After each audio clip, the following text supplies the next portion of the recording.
भारत नेपाल सांस्कृतिक अंतर संबंधों की विकास यात्रा अतीत से वर्तमान तक विषयक त्रिदिवसीय अंतर्राष्ट्रीय संगोष्ठी के इस चतुर्थ तकनीकी सत्र में हमारे अतिथियों का आगमन कुछ ही क्षणों में होने वाला है। उनके आगमन के पश्चात हम कार्यक्रम की शुरुआत करेंगे। इसके उपरांत मैं मंचस्थ अतिथियों से सादर निवेदन करता हूं कि वे सम्मानित मंच पर अपना यथेष्ट स्थान ग्रहण कर कार्यक्रम के शुभारंभ करने की अनुमति प्रदान करें।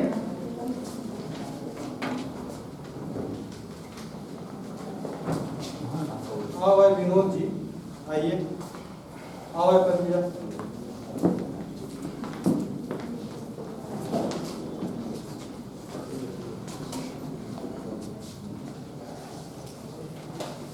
मंचस्थ अतिथियों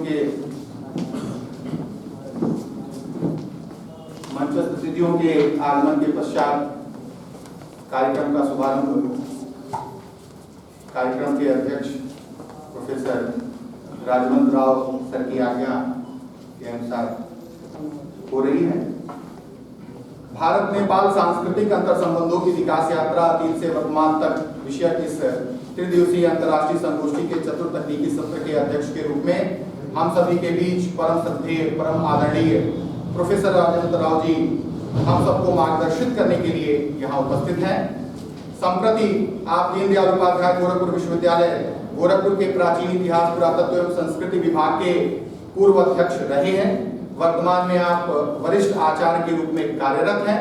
आप मूलतः मुद्रा शास्त्र एवं सामाजिक इतिहास के मूर्धन्य विद्वान माने जाते हैं। इसके साथ ही साथ इतिहास की हर विधा में आप उत्तम कोटि के विद्वान माने जाते हैं। आपने विश्वविद्यालय के अनेक महत्वपूर्ण प्रशासनिक पदों पर भी अपनी सेवाएं दी हैं। आप हमारे इस महाविद्यालय के अनन्य शुभचिंतकों में से एक हैं। समय समय पर आप द्वारा हमारे विद्यार्थियों को मार्गदर्शित करने के क्रम में आपका स्नेह हम सबको बराबर प्राप्त होता रहता है। आज एक बार पुनः पाथेय प्राप्ति के इस क्रम में इस अंतर्राष्ट्रीय संगोष्ठी में आप हम सबके बीच अपने आशीर्वचनों के लिए उपस्थित हैं। मैं आयोजन समिति एवं महाविद्यालय परिवार की ओर से आपका हार्दिक स्वागत एवं अभिनंदन करता हूं। इसी क्रम में हम सबके मध्य इस चतुर्थ तकनीकी सत्र में सह अध्यक्ष के रूप में प्रोफेसर भागवत ढकाल जी उपस्थित हैं। जैसा कि हम सभी कल से ही उद्घाटन सत्र में देख रहे हैं कि आप देख रहे हैं और साथ ही आपसे पूर्व परिचित भी हो चुके हैं। संप्रति आप नेपाल के वाल्मीकि विद्यापीठ के प्राचार्य हैं।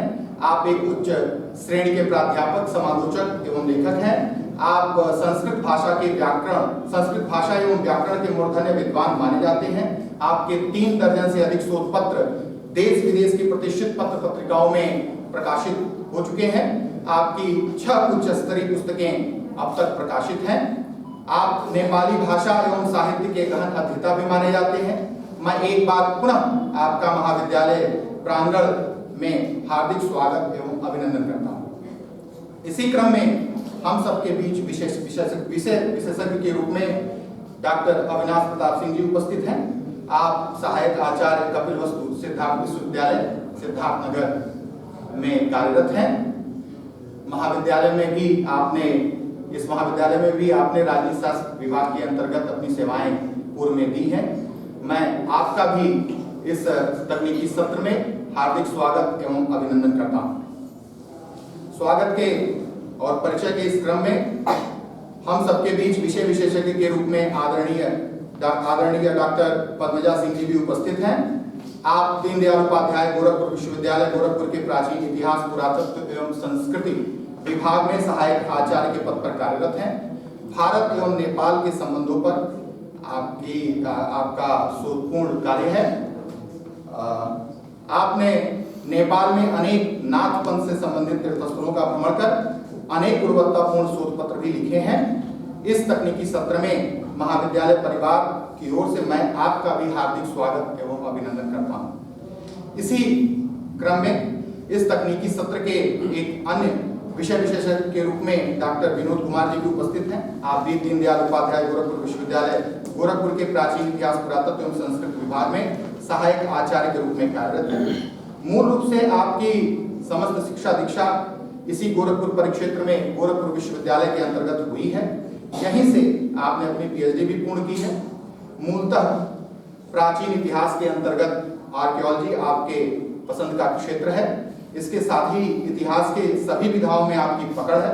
मैं आपका भी इस महाविद्यालय परिवार की ओर से हार्दिक स्वागत एवं अभिनंदन करता हूं। परिचयोपरांत, सम्मानित मंच के परिचयोपरांत मैं इस महाविद्यालय के प्राचार्य डॉक्टर प्रदीप राव जी से निवेदन करता हूं, आग्रह करता हूं कि आप मंच पर उपस्थित अतिथियों का इस स्मृति चिन्ह के माध्यम से स्वागत एवं अभिनंदन करें। सर।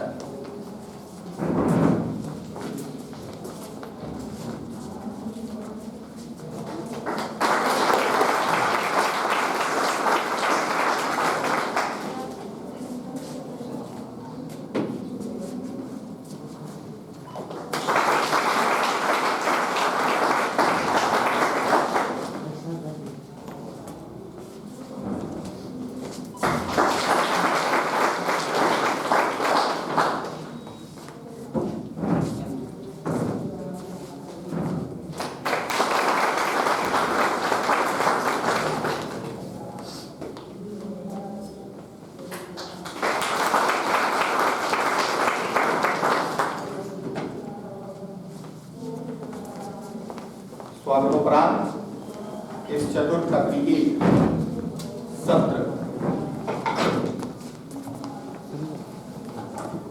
को हमारे हमारे संयोजनकर्ताओं के द्वारा इतिहास एवं प्राचीन इतिहास विषय पर डेडिकेट किया गया है। और इस सत्र में शोध पत्र वाचन इस इतिहास और प्राचीन इतिहास के संदर्भ में भारत नेपाल के आंतरिक संबंधों पर आश्रित है, आधारित है। अब मैं इस तकनीकी सत्र में विशेष विशेषज्ञ के रूप में मौजूद डॉक्टर अविनाश प्रताप सिंह जी को उद्बोधन हेतु आमंत्रित करता हूँ। सर। महाराणा प्रताप स्नातकोत्तर महाविद्यालय जो गोरखनाथ मंदिर द्वारा स्थापित महाराणा प्रताप शिक्षा परिषद द्वारा संचालित है। मैं वर्षों तक यहाँ रहते हुए बहुत कुछ सीखने का अवसर मिला है और आज पुनः एक बार आप सबके बीच उपस्थित हूँ। महायोगी गोरखनाथ विश्वविद्यालय गोरखपुर और महाराणा प्रताप पीजी कॉलेज कला संकाय के संयुक्त तत्वाधान में आयोजित भारत नेपाल सांस्कृतिक अंतर संबंधों की विकास यात्रा अतीत से वर्तमान तक के अंतर्राष्ट्रीय संगोष्ठी में मंच पर उपस्थित परम श्रद्धेय आदरणीय प्रोफेसर राजवंत राव, सम्मानित मंच, महाविद्यालय के आदरणीय प्राचार्य एवं विद्यार्थी मित्रों तथा जो बाहर से आए हुए समस्त अतिथियों का मैं अभिनंदन करता हूं, क्योंकि मैं इस महाविद्यालय का सदस्य हूं, इसलिए अपने तरफ से भी आप सबका अभिनंदन करता हूं। आज का सत्र इतिहास, प्राचीन इतिहास और इतिहास के दृष्टि से भारत नेपाल संबंध पर आधारित है। जब हम नेपाल की बात करेंगे भारत के साथ संबंधों की, तो वर्तमान में भी बात करेंगे तो प्राचीन इतिहास और इतिहास के बिना वो पूरा हो ही नहीं सकता। चाहे हम सामाजिक संबंध की बात करें, राजनीतिक संबंध की बात करें, आर्थिक संबंध की बात करें, नेपाल का जो भारत के साथ संबंध है और जो भारत का अन्य देशों के साथ संबंध है, वो दोनों में बहुत अंतर है। नेपाल एक देश के रूप में जरूर है, लेकिन हम एक भारत के नागरिक होने के नाते अनुभव करते हैं। और अभी तक वर्षों से जो मैंने देखा है, समझा है, पढ़ा है, जो चीज़ें हो रही हैं, वह कभी लगता ही नहीं नेपाल कोई अलग देश है। संयोग से मैं कपिलवस्तु विश्वविद्यालय में हूँ। हमारे यहाँ से 1 किलोमीटर पर नेपाल का बॉर्डर है, वहीं से नेपाल शुरू हो जाता है। 2-3 बार नेपाल के लुम्बिनी विश्वविद्यालय में जाने का अवसर भी मिला है। इधर MOU करने के लिए कुछ सेमिनार्स में जाने के, वहाँ के प्रोफेसर के साथ यहाँ यूनिवर्सिटी में इंटरेक्शन हुआ, कई बार हुआ। और चूँकि राजनीति विज्ञान का विद्यार्थी भी हूँ, इस दृष्टि से मैं भारत नेपाल संबंधों पर बराबर गहन दृष्टि रहती भी है। मुझे आज यहाँ बोलने का पहले से कोई कार्यक्रम नहीं था। जैसे मैं यहाँ पहुँचा तो हुआ कि आपको भी मंच पे रहना है और 2 मिनट बोलना है, क्योंकि भारत नेपाल के बीच इतना अंतर संबंध है कि कभी भी कुछ 5-10 मिनट ठीक से बोला जा सकता है, विषय के साथ बोला जा सकता है। मैं क्योंकि तमाम विशेषज्ञ आज के इस कार्यक्रम में बैठे हुए हैं, नेपाल से सर भी आए हैं, रजवन सर भी हैं, पद्मजा जी भी हैं। मेरा सिर्फ 2-3 बिंदुओं पर मैं आप सबका ध्यान आकृष्ट करना चाहूँगा कि भारत नेपाल के बीच संबंध अतीत से रहा है। गुरु गोरखनाथ जी से लेके और लगातार वर्षों तक देश स्वतंत्र हुआ, 1950 में संविधान लागू हुआ, 47 में स्वतंत्र हुआ, नेपाल में भी सत्ता बदली, राजतंत्र से लोकतंत्र की स्थापना हो गई और उसके बाद भारत और नेपाल के बीच जिस प्रकार का सामाजिक और सांस्कृतिक संबंध है, हम सब जानते हैं कि कहा जाता है रोटी बेटी का संबंध है, बॉर्डर खुला हुआ है। भारत का एकमात्र ऐसा देश है, पड़ोसी जो मैं पहले ही कहा कि भारत और नेपाल वास्तव में 2 देश नहीं है, दोनों एक है।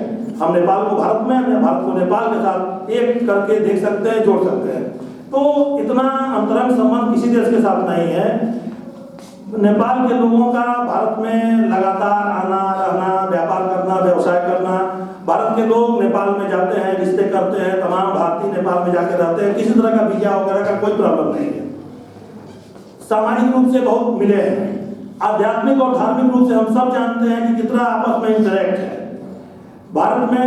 लेकिन इस सब के बावजूद मेरे मन में हमेशा एक प्रश्न खड़ा रहता है कि भारत के लोग नेपाल के प्रति इतना आत्मीय भाव रखते हैं, नेपाल के लोग भारत के प्रति इतना आत्मीय भाव रखते हैं, आध्यात्मिक धार्मिक संबंध इतने मजबूत हैं, सांस्कृतिक संबंध इतने मजबूत हैं, प्राचीन और इतिहास का संबंध भी बहुत गहरा घनिष्ठ है। और नेपाल एक संप्रभु देश है। भारत दुनिया के सारे देशों की संप्रभुता की जो इज्जत करता है, मैं गारंटी के साथ कह सकता हूँ, दुनिया का कोई भी देश किसी भी दूसरे देश की संप्रभुता की उतनी प्रतिष्ठा, उतनी श्रद्धा भाव नहीं रखता है जितना भारत दुनिया के देशों की संप्रभुता की प्रतिष्ठा और निष्ठा और श्रद्धा रखता है।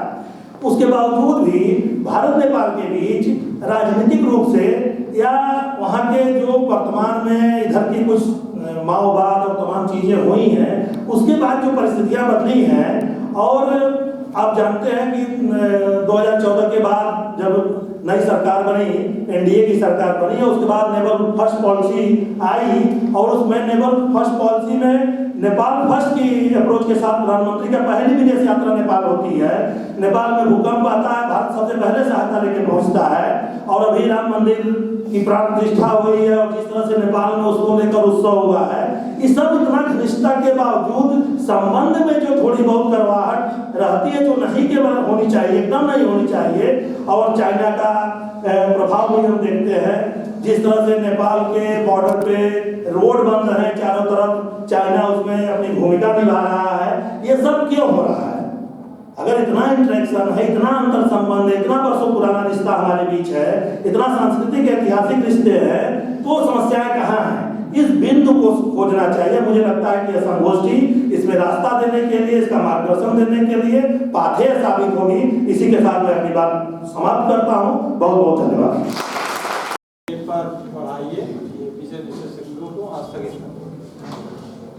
बहुत बहुत धन्यवाद सर। आपने बहुत ही अल्प समय में बहुत ही सारगर्भित तरीके से अपनी बात को रखा। इस तकनीकी सत्र में विषय विशेषज्ञ के उद्बोधन के उपरांत कार्यक्रम के अध्यक्ष महोदय के आदेश के क्रम में मैं अब शोधार्थियों को शोध पत्र वाचन हेतु आमंत्रित करता हूं। सर्वप्रथम डॉक्टर धर्मेंद्र मौर्य जी, सहायक आचार्य प्राचीन इतिहास पुरातत्व एवं संस्कृति विभाग, शांति सशक्तिकरण महाविद्यालय सिधुआपात। आपसे अनुरोध भी है कि शोध पत्र वाचन के समय सीमा का ख्याल रखें। 4 से 5 मिनट के अंदर अपने शोध पत्र को सारांशतः। कितने हैं? 4 लोग हैं। 4 लोग हैं ना, तो करने दीजिए 5, 7, 8। ठीक आराम से करिए। इन लोगों को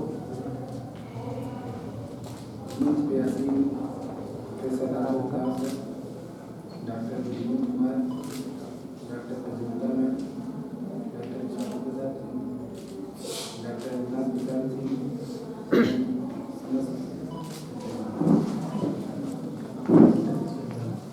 मेरा शोध का विषय है नेपाल और भारत में दान परंपरा, संस्कृत और तेलुगु के संदर्भ। ये लाहौर थोड़ा सा नेपाल, हाँ, ये जो शीर्षक क्या है? नेपाल और भारत में दान परंपरा, संस्कृत अभिलेखों के संदर्भ में। नेपाल एक दक्षिण एशियाई राष्ट्र है जो चीन के दक्षिण में स्थित है। यहाँ के 81% नागरिक हिंदू हैं। यहाँ का राष्ट्रभाषा नेपाली है। कुछ विद्वानों की धारणा है कि नेपाल का ऋषियों की तपस्थली है। मूल्यों द्वारा पालित होने के कारण नेपाल कहलाया है, परंतु गियर्सन एवं यंग ने नेपाल की मूल जाति निवास से नेपाल की व्युत्पत्ति स्वीकार किया। नेपाल शब्द का प्रयोग सर्वप्रथम कौटिल्य के अर्थशास्त्र में प्राप्त होता है। अष्टाध्यायी अर्थशास्त्र, महाभाष्य, महाभारत, बृहद संहिता, राष्ट्रकुली के अनुशीलन से नेपाली संस्कृत के विविध पक्षों पर प्रकाश पड़ता है। हर्षण की प्रयाग प्रशस्ति में भी नेपाल की सांस्कृतिक तथा भौगोलिक क्षेत्र से संबंधित सूचनाएं प्राप्त होती हैं।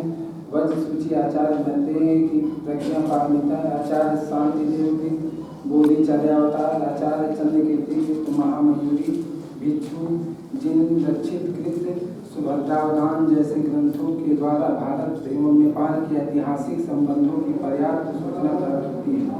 नेपाल में मुख्यतः 4 राजवंशों नेमुनी, अहिर, किरात और लिच्छवी ने प्राचीन नेपाल के इतिहास में शासन किया। इनमें से 2 अहिर लिच्छवी राजवंश के आधिपत्य में भारत क्षेत्र भी थे। भगवान बुद्ध अपने शिष्यों के साथ नेपाल गए थे। नेपाल में सर्वप्रथम प्रवेश करने वाली जाति किरात मानी जाती है। इनके राजा विजयदस्ती के समय भगवान बुद्ध नेपाल गए थे। इनके उपदेशों को सुनकर किरात जाति बौद्ध हो गई थी। भारत के समान नेपाल में भी दान परंपरा थी। यह दान धार्मिक, आर्थिक, राजनीतिक प्रयोजनों से किए गए हैं। यह प्रयोजन भारत और नेपाल दोनों देशों में समान रूप से विद्यमान थी। इसकी पुष्टि दोनों देशों के अभिलेखित साक्ष्यों से होती है। नेपाल में 4वीं-5वीं शताब्दी ईस्वी में अनेक राजाओं एवं राजवंशों द्वारा उत्कीर्ण किए गए अनेकों सांस्कृतिक भाषी अभिलेख प्राप्त हुए हैं। इनमें 8 दानपरक अभिलेखों में भारतीय संस्कृति के अन्य पक्षों के साथ दान का भी स्पष्ट उल्लेख प्राप्त होता है। पहला ठीमी शिलालेख। यह शिलालेख नेपाल की राजधानी काठमांडू और भातगांव के मध्य ठीमी नामक ग्राम में स्थित है। भूमिदान अभिलेख। भूमिदान से संबंधित यह अभिलेख छंगू नारायण मंदिर से प्राप्त हुआ है। पूर्ववर्ती अभिलेखों में प्रयुक्त लिपि की तुलना में इस अभिलेख की लिपि नवीनता को प्रदर्शित करती है। देवपाटन नागेश्वर शिलालेख। यह शिलालेख 44 सेंटीमीटर चौड़ाई लिए हुए प्रस्तर पर उत्कीर्ण है, जो शिवलिंग की आधारशिला पर है। यह शिवलिंग देवपाटन में मृगस्थली के मार्ग पर स्थित है। मंगल बाजार पाटन शिलालेख। यह शिलालेख एक चबूतरे पर उत्कीर्ण है। यह चबूतरा एक शिला खंड है जो 160 सेंटीमीटर चौड़ा है। इस शिला खंड पर 2 हिरण एवं 2 मानव अंकन कलात्मक ढंग से दर्शाया गया है। पशुपति रत्नेश्वर स्थापना दान क्षेत्र अभिलेख। दानात्मक संस्कृत अभिलेखों में इस अभिलेख का महत्वपूर्ण स्थान है। यह अभिलेख शिवलिंग के अधोभाग पर उत्कीर्ण है। यह लेख पशुपतिनाथ मंदिर के समीप देवपाटन में पाटा डोरी के निकट स्थित है। इंदल देवी शिलालेख। इंदल देवी शिलालेख एक पाषाण मूर्ति के अधोभाग में पाया गया है। यह पाषाण मूर्ति इंदल देवी मंदिर में स्थापित है। वर्तमान में इंदल देवी मंदिर नेपाल की राजधानी काठमांडू के विशाल नगर में स्थापित है। सागर भवन भूमि दान लेख। इसी क्रम में संयुगल वनच्छेदन निषेध शिलालेख। नेपाली दानपरक संस्कृत अभिलेखों की भांति भारतीय अभिलेखों में भी दान संबंधी चर्चाएं प्राप्त होती हैं, जो दोनों संस्कृतियों के ऐतिहासिक एवं सांस्कृतिक संबंध को प्रकाशित करती हैं। सम्राट अशोक के बराबर गुहालेख, जो गुहादान का आरंभिक रूप है, में उल्लेख है कि 12 वर्ष पूर्व अभिषिक्त हुए प्रियदर्शी राजा के द्वारा न्यायक्रोध नामक गुफा आजीविकों को दान दी गई। अशोक के पौत्र दशरथ के नागार्जुनी गुहालेख आजीविकों को गुहादान देने का उल्लेख है। इसमें कहा गया है कि दशरथ ने अभिषेक के बाद ही आजीवक महानुभावों को निवास के लिए वहिका गुहा एवं वर्तिका गुहा, गोपिका गुहा, जब तक चंद्र और सूर्य हैं तब तक के लिए दान कर दी। उड़ीसा में उदयगिरी और खंडगिरी तथा औरंगाबाद के समीप अजंता की गुहाओं से ऐसे गुहादान संबंधी अनेक अभिलेख प्राप्त हुए हैं। इन अभिलेखों में संपूर्ण गुहा कोठरियों का दान, चैत्य गुहाओं का दान, सभा मंडल, भोजनालय अथवा पूजा मंडप का दान, कुओं अथवा तालाबों का दान, पथ दान, स्तूप दान, प्रतिमा दान, वेदिका दान लिखित है। मथुरा से प्राप्त होस्क के प्रस्तर अभिलेखों में एक अक्षयलिपि के रूप में दान का उल्लेख है। नासिक अभिलेख में भी दान की चर्चा है।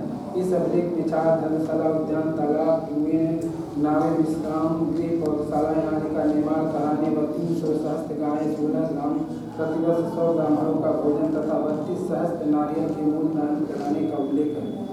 गोंदो फर्नीस के तख्ताही पाषाण लेख में भी सदादान का उल्लेख है। कुछ ताम्रपत्र अभिलेख भी उल्लेखनीय है। इनमें भूमि या गांव के दान का वर्णन है, जैसे पहाड़पुर ताम्रपत्र अभिलेख, दामोदर गुप्त ताम्रपत्र अभिलेख, प्रभावती गुप्ता का पूना ताम्रपत्र अभिलेख, हर्ष का वासखेड़ा ताम्रपत्र अभिलेख, वाका टक्के ताम्रपत्र अभिलेख, राजपूतों, बलदेवी राजाओं, प्रतिहारों, गढ़वालों और चेदियों के दान संबंधी ताम्रपत्र अभिलेख हैं।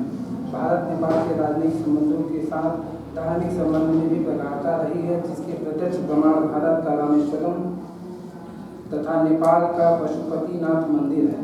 साथ ही नेपाल के लोगों के लिए भारत का बद्रीनाथ और केदारनाथ तथा भारत के लोगों के लिए नेपाल के मंदिर, स्तूप तथा विहार समान रूप से महत्वपूर्ण है। इस प्रकार भारत और नेपाल को एकता के सूत्र में बांधने के में धर्म का भी योगदान रहा है। अधिक काल में दोनों देशों की न्याय तथा प्रशासनिक व्यवस्थाओं में पर्याप्त साम्यता दृष्टिगत होती है। अर्थव्यवस्था जैसे कृषि, पशुपालन, व्यवसाय, मुद्रा प्रणाली, व्यापार इत्यादि में भी दोनों देशों में समानता दिखाई पड़ती है। नेपाल की सामाजिक स्थिति भी भारत के समान ही थी। यहाँ वर्ग व जातियों में समाज विभक्त था। पारिवारिक स्थिति तथा रहन सहन भी भारत से मिलती जुलती थी। भवन निर्माण तथा मूर्ति कला में भी भारत और नेपाल में समानता दृष्टिगत होती है।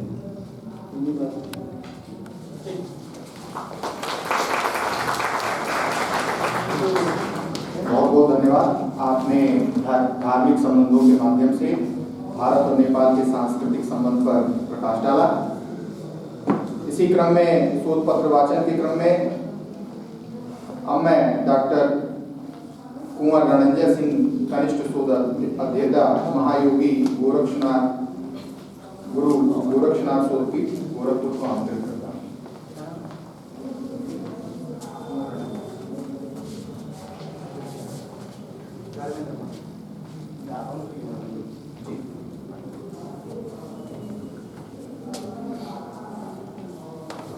श्रद्धेय सदन, सादर नमन है क्या?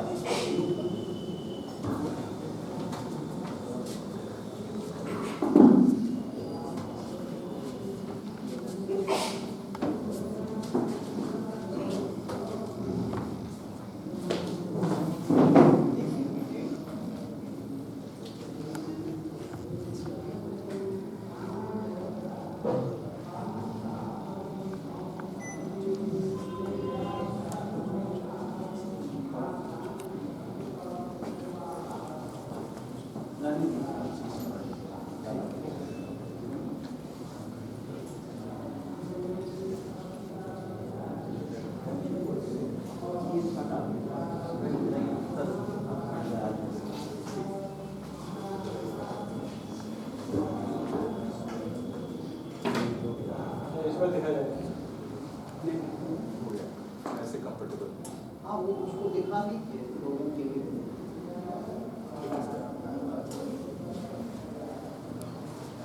श्रद्धेय सदन, सादर नमन। मेरे शोध पत्र का शीर्षक है भारत नेपाल संबंध का केंद्रीय तत्व नाथपंथ। नाथपंथ इसकी समकालीन उपादेयता पर हमने प्रकाश डाला है। नाथपंथ का प्रमुख सूत्र है यत् पिंडे तत् ब्रह्मांडे, अर्थात पिंड के अंतर्गत जो कुछ भी मौजूद है वह संपूर्ण ब्रह्मांड का संक्षिप्तीकरण या प्रतीक है। नाथपंथ और पर्यावरणीय विज्ञान के अंतर संबंधों के संदर्भ में लिखित पुस्तक अध्यात्म एक उत्कृष्ट विज्ञान 1922 में नाथपंथ के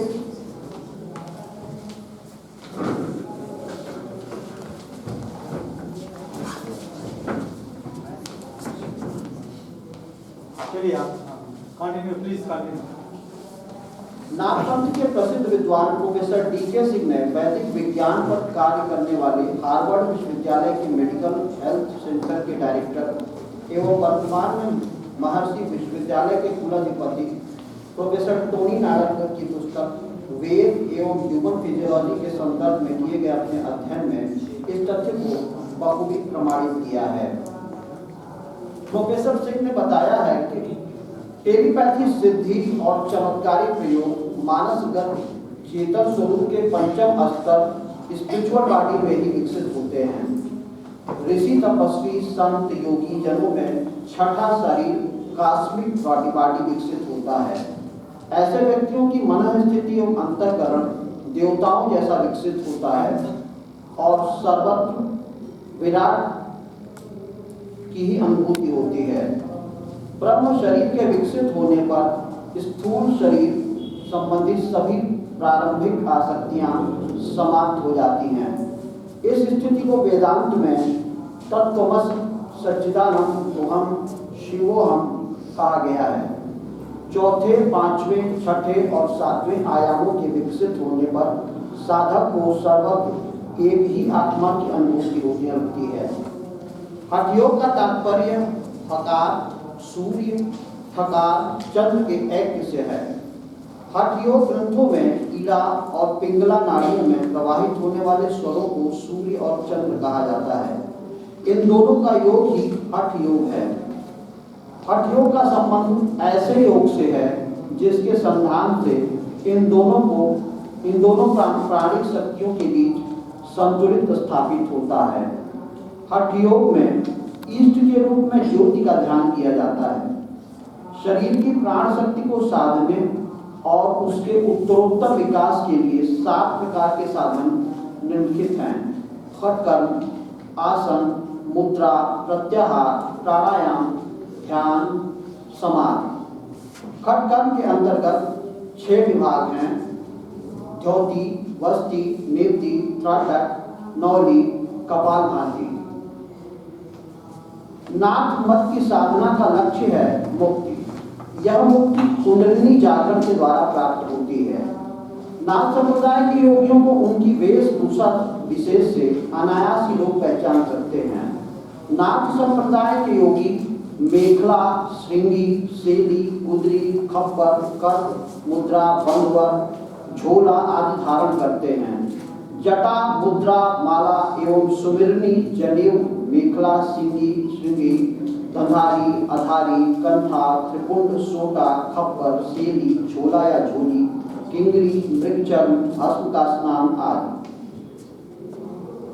नागपंथ के अगर विस्तार के बारे में देखा जाए तो केवल हिंदी साहित्य पर ही नहीं अपितु बंगला, मराठी, उड़िया तथा नेपाली साहित्य पर भी इस पंथ की अमिट छाप है। निर्गुण संप्रदाय के सभी संतों में प्रश्नोत्तर मूलक साहित्य का बड़ा प्रचार रहा है। इस प्रकार के साहित्य के आदि प्रचारक नाथ कवि ही हैं। भक्ति काल के पूर्व निरंजन और धर्म देवता को परम दैवत्व समझा जाने वाला संप्रदाय बड़ा प्रभावशाली था। निरंजन दैवत्व संप्रदाय का बहुत बड़ा भाग कबीर पंथ से अंतर्मुक्त हो गया। निरंजनी नाथ साधुओं के उत्तराधिकारी थे। जनता में प्रचलित अनेक मंत्रों तंत्रों में इन योगियों का बखूबी प्रभाव देखने में मिलता है। आयुर्वेदिक रसायन औषधियों में तो कितने ही नाम सिद्धों द्वारा ही आविष्कृत हैं। तत्कालीन जनमानस पर इस संप्रदाय का अक्षुण प्रभाव है और आगे भी बना रहेगा। धन्यवाद।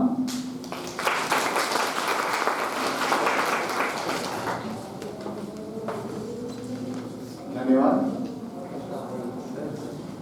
डॉक्टर कुंवर रणजित सिंह जी ने भारत नेपाल सांस्कृतिक संबंधों के केंद्रित नागपंथ पर अपना विचार प्रकट किया। अब मैं अगले शोधार्थी के रूप में श्री हर्षवर्धन सिंह जी, शोध छात्र, रक्षा एवं स्ट्रैटेजिक अध्ययन विभाग, गोरखपुर विश्वविद्यालय, गोरखपुर को आमंत्रित करता हूं।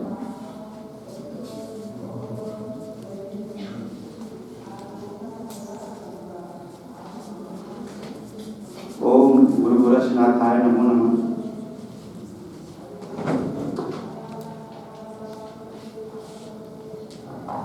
इस 3 दिवसीय अंतर्राष्ट्रीय संगोष्ठी में इस सत्र में उपस्थित हम सभी के अभिभावक प्रोफेसर राजवंत राव सर और नेपाल से आए डॉक्टर भागवत ढकाल सर, सिद्धार्थ विश्वविद्यालय से डॉक्टर अविनाश प्रताप सिंह सर, हमारे दीनदयाल उपाध्याय गुरुकुल विश्वविद्यालय से doctor Padmaja Singh ma'am, doctor Vinod Kumar Singh sir, doctor Vinod sir और रमाकांत दुबे सर, और ये हमको मौका देने के लिए डॉक्टर इक्ष्वाकु प्रताप सिंह सर का बहुत बहुत धन्यवाद और आप सभी प्रबुद्ध श्रोताबिंद को बहुत बहुत आभार।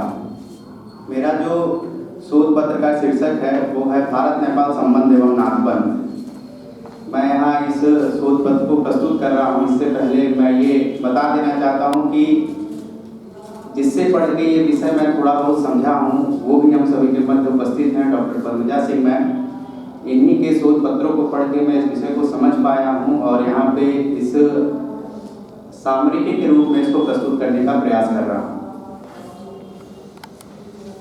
भारत नेपाल संबंध एवं नाथपंथ हम अगर देखेंगे इसके मुख्य बिंदु पे तो इसके ऐतिहासिक पृष्ठभूमि, भारत नेपाल संबंधों का महत्व और भारत नेपाल संबंध में नाथपंथ की भूमिका, वर्तमान परिदृश्य और निष्कर्ष। ऐतिहासिक पृष्ठभूमि अगर हम देखेंगे तो भारत नेपाल का ऐतिहासिक पृष्ठभूमि अनादिकाल से है और कल उद्घाटन सत्र में मैं डॉक्टर भागवत ढकाल सर को सुन रहा था। उन्होंने कहा कि जम्बू द्वीपे भरत खंडे आर्यावर्ते भारतवर्षे तब जाके नेपाल प्रदेशे, तो इस तरीके का भारत और नेपाल का संबंध है। और पुष्पेश पंत जी लिखते हैं कि भारत नेपाल का संबंध जो है वो रोटी बेटी का है, लेकिन इसके साथ साथ जब नेपाल में आपदा आई तो हमें ये देखने को मिला कि जो भारत और नेपाल का संबंध है वो रोटी बेटी के साथ साथ नमक का भी है। इस तरीके से भारत नेपाल का संबंध अनादिकाल से है।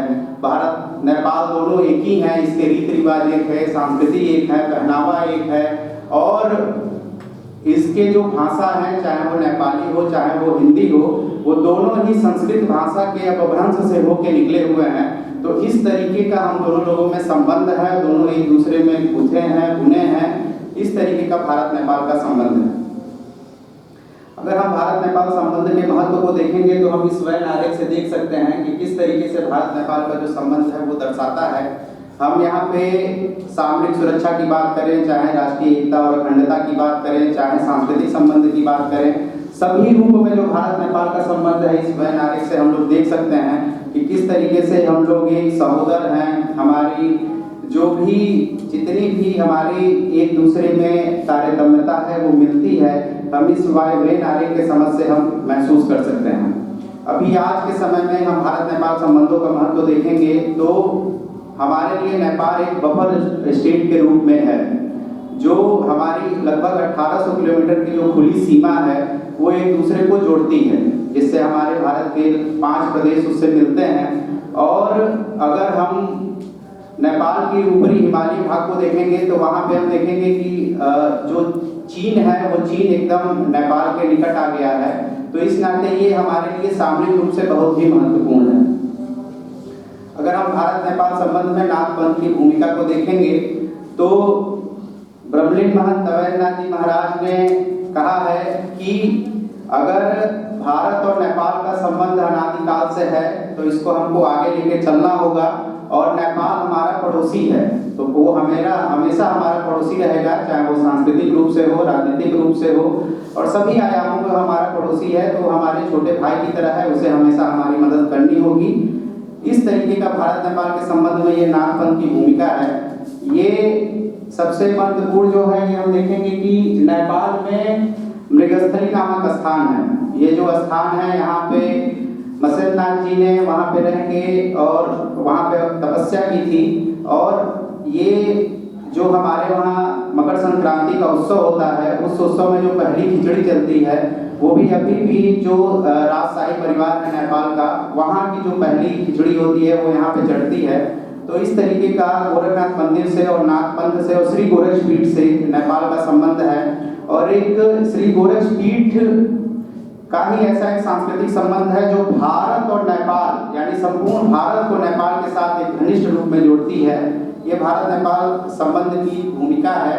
ये पुस्तक है जो अपने पूज्य महाराज जी योगी आदित्यनाथ जी महाराज ने लिखी है, हिंदू राष्ट्र नेपाल। उसका हमने एक फोटो इसमें लगाया हुआ है। इसमें जब वहाँ पे अंतर्राष्ट्रीय हिंदू सम्मेलन हुआ था, उस समय वहाँ के मुख्य अतिथि अपने पूज्य पीठाधीश्वर योगी आदित्यनाथ जी महाराज थे, और वहाँ के जो अभी वर्तमान के राजा शासक हैं, जो वहाँ पे विराट हिंदू महासम्मेलन है, उसके वो नेपाल के अध्यक्ष भी हैं, और उसके संरक्षक अपने पूज्य पीठाधीश्वर योगी आदित्यनाथ जी महाराज हैं। तो इस तरीके की जो नाथ पंथ की भूमिका है वो बहुत ही महत्वपूर्ण है। ये वर्तमान परिदृश्य जो आज के समय में चल रहा है, अभी हम लोग देख रहे होंगे, हमारी ये संगोष्ठी हो रही है, तो ये राम मंदिर है, उधर पशुपतिनाथ मंदिर है। तो नेपाल के बिना भारत के धाम राम अधूरे, ये श्री नरेंद्र मोदी जी का वक्तव्य है। नरेंद्र मोदी जी जब भी नेपाल जाते हैं तो एक वहाँ से अलग प्रकार का जितनी भी संबंध है वो हम लोगों को देखने को मिलता है। समय का अभाव है, नहीं तो मैं पूरा इसको विस्तृत रूप से बताता। और अभी वहाँ के प्रधानमंत्री जो हैं वो कुछ ही महीने पहले भारत आए थे, तो उन्होंने भारत नेपाल संबंध में बाधा नहीं बनेगी सीमा, इस परिदृश्य में मैं ये कहना चाहूँगा कि ये नाथ पंथ के परिप्रेक्ष्य में कि हमारे अभिभावक हैं डॉक्टर प्रदीप राव सर, उन्होंने महायोगी गुरु श्री गोरक्षनाथ सूत्र से एक पुस्तक प्रकाशित है नाथ पंथ। उसमें एक चैप्टर है नेपाल के राजगुरु हैं गोरखनाथ। तो उन्होंने लिखा है कि जो ये सीमा विवाद का रास्ता है वो कहीं ना कहीं हम लोग गोरक्षपीठ से और नाथ पंथ के माध्यम से ही निकाल सकते हैं। तो ये इस तरीके का जो सीमा विवाद है वो भी हम लोग नाथ पंथ के माध्यम से सॉल्व कर सकते हैं। ये इस प्रकार की यहाँ पे भारत नेपाल संबंध और नाथ पंथ का जो भी विषय वस्तु है मैंने आपके सामने प्रस्तुत किया। और निष्कर्ष के रूप में बस मैं इतना कहना चाहूँगा कि सामरिक रूप से अगर हम देखें तो चीन हमारे लिए बफर स्टेट है, और वो राजनीतिक, सामाजिक, आर्थिक सभी प्रकार से हम लोगों के मध्य जुड़ा हुआ है। और अभी भी बफर स्टेट के रूप में चाइना अपनी जितनी भी नीति है, कल हमने देखा कि 90% जो FDI है चाइना की नेपाल में आ चुकी है, वहाँ पे वो मंदारिन भाषा सिखा रहा है। तो पूज्य अपने पीठाधीश्वर योगी आदित्यनाथ जी महाराज कहते हैं कि नेपाल के लोगों को ये भी ध्यान देना चाहिए कि आज के समय में तिब्बत का क्या असर है।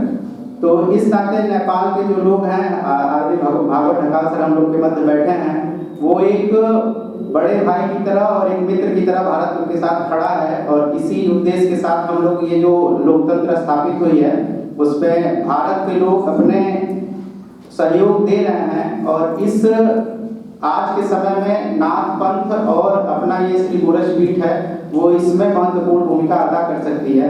बहुत बहुत धन्यवाद। भारत माता की जय।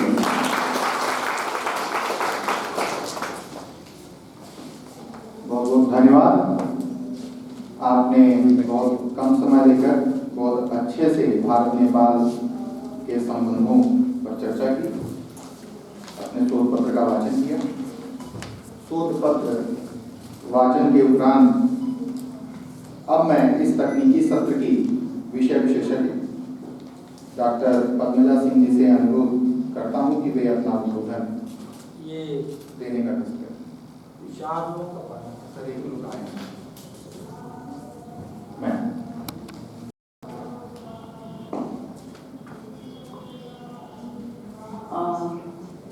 श्रद्धेय मंच, सामने बैठे श्रोता और विद्यार्थी, मेरे लिए आज बहुत ही धर्म संकट है कि सामने मेरे गुरु बैठे हैं और मैं उनके सामने विषय विशेषज्ञ के रूप में यहाँ बोल रही हूँ, क्योंकि हम लोगों ने इनको ही देख देख के जो भी पढ़ा लिखा और समझा है, तो अगर कोई गलती हो तो नहीं आराम से सर आपकी। तो आज ये जो 3 दिन की राष्ट्रीय संगोष्ठी है, अंतर्राष्ट्रीय संगोष्ठी, भारत नेपाल अंतर संबंधों की विकास यात्रा अतीत से वर्तमान तक, तो भारत नेपाल 2 संप्रभु राष्ट्र, जैसा कि हम सभी जानते हैं। हिमालय के गोद में स्थित भारत एक भू आवृत राष्ट्र है, परंतु हम कह सकते हैं कि इस मामले में भारत और नेपाल अभिन्न है, क्योंकि दोनों राष्ट्रों के जो संस्कृति के मूल स्वर हैं वो एक है। दोनों राष्ट्रों की जो जीवन दृष्टि है, विशेषकर धार्मिक और सांस्कृतिक दृष्टि, जो पूर्वज परंपरा है, उसके जो सूत्र हैं वो एक दूसरे से गुथे हुए हैं, मिले हुए हैं, या यूं कहें कि वो एक दूसरे के बिना अधूरे हैं। और ऐसे में आज की जो कल से जो ये संगोष्ठी चली है 3 दिन की, तो भारत नेपाल के इस तरह के पारिवारिक संबंधों को आधुनिक संदर्भों में कैसे रेखांकित करना है, उसी की दिशा में एक महत्वपूर्ण और छोटा सा प्रयास है। और मेरे ख्याल से ये प्रयास हम सभी की तरफ से है और ये सफल होता हुआ भी दिख रहा है।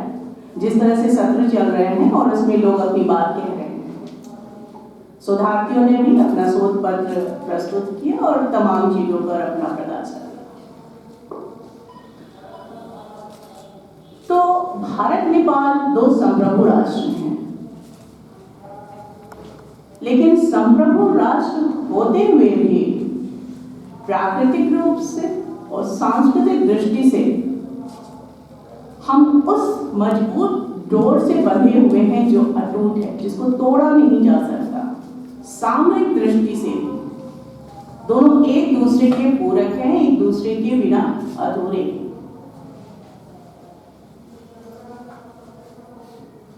अब और जो है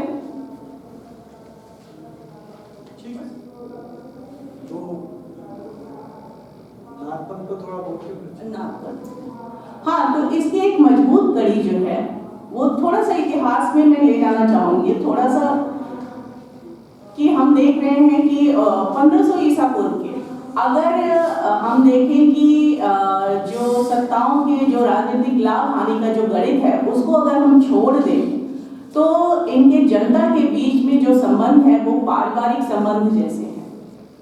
1500 ईसा पूर्व के लगभग इन दोनों के बीच में जो संबंध था वो प्रारंभ हो चुका था और महात्मा बुद्ध जी 6ठी शताब्दी ईसा पूर्व में इसकी एक मजबूत कड़ी बने। फिर उसके बाद से हम देख रहे हैं कि अयोध्या के रघुवंशी राजा श्री राम, वहां से लेकर चाहे मगध की फर्स्ट डायनेस्टी है उसका हरिन वंश का जो राजा है बिंबिसार, फिर मौर्य सम्राट अशोक, फिर गुप्त वंश के शासक चंद्रगुप्त प्रथम ने भी नेपाल के साथ वैवाहिक संबंधों के साथ जो है एक मजबूत रिश्ता कायम किया। लेकिन इसकी सबसे मजबूत कड़ी है नाथपंथ। नेपाल में महायोगी गोरखनाथ, मसेंद्रनाथ और उनके जो नाथ पंथ है, उनके द्वारा प्रवर्तित जो नाथ पंथ है, उसको जो प्रतिष्ठा प्राप्त है, हम कह सकते हैं कि किसी भी देश में वहाँ की जो मूल धार्मिक आध्यात्मिक धारा होती है वही प्रतिष्ठा प्राप्त होती है वहाँ की, लेकिन नाथ पंथ को वो प्रतिष्ठा प्राप्त है। ये महत्वपूर्ण बात है।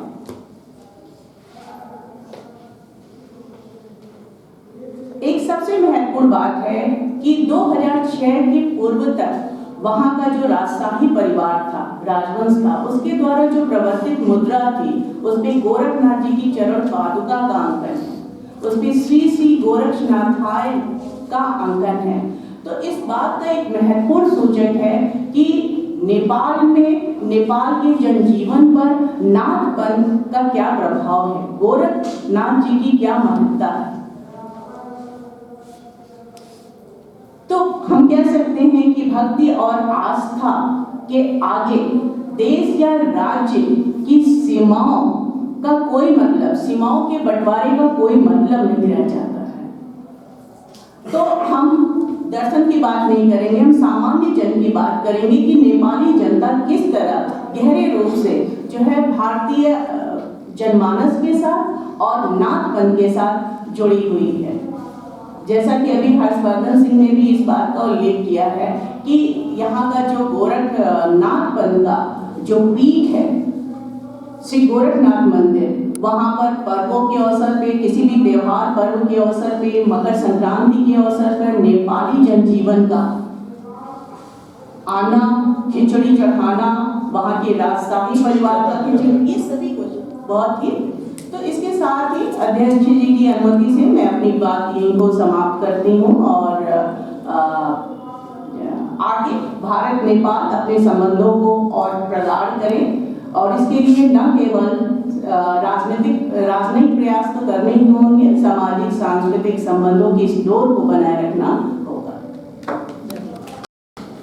कार्यक्रम को आगे बढ़ाते हुए मैं इस तकनीकी सत्र के एक अन्य विषय विशेषज्ञ डॉक्टर विनोद कुमार जी से अनुरोध करता हूं कि आप अपना उद्बोधन दें।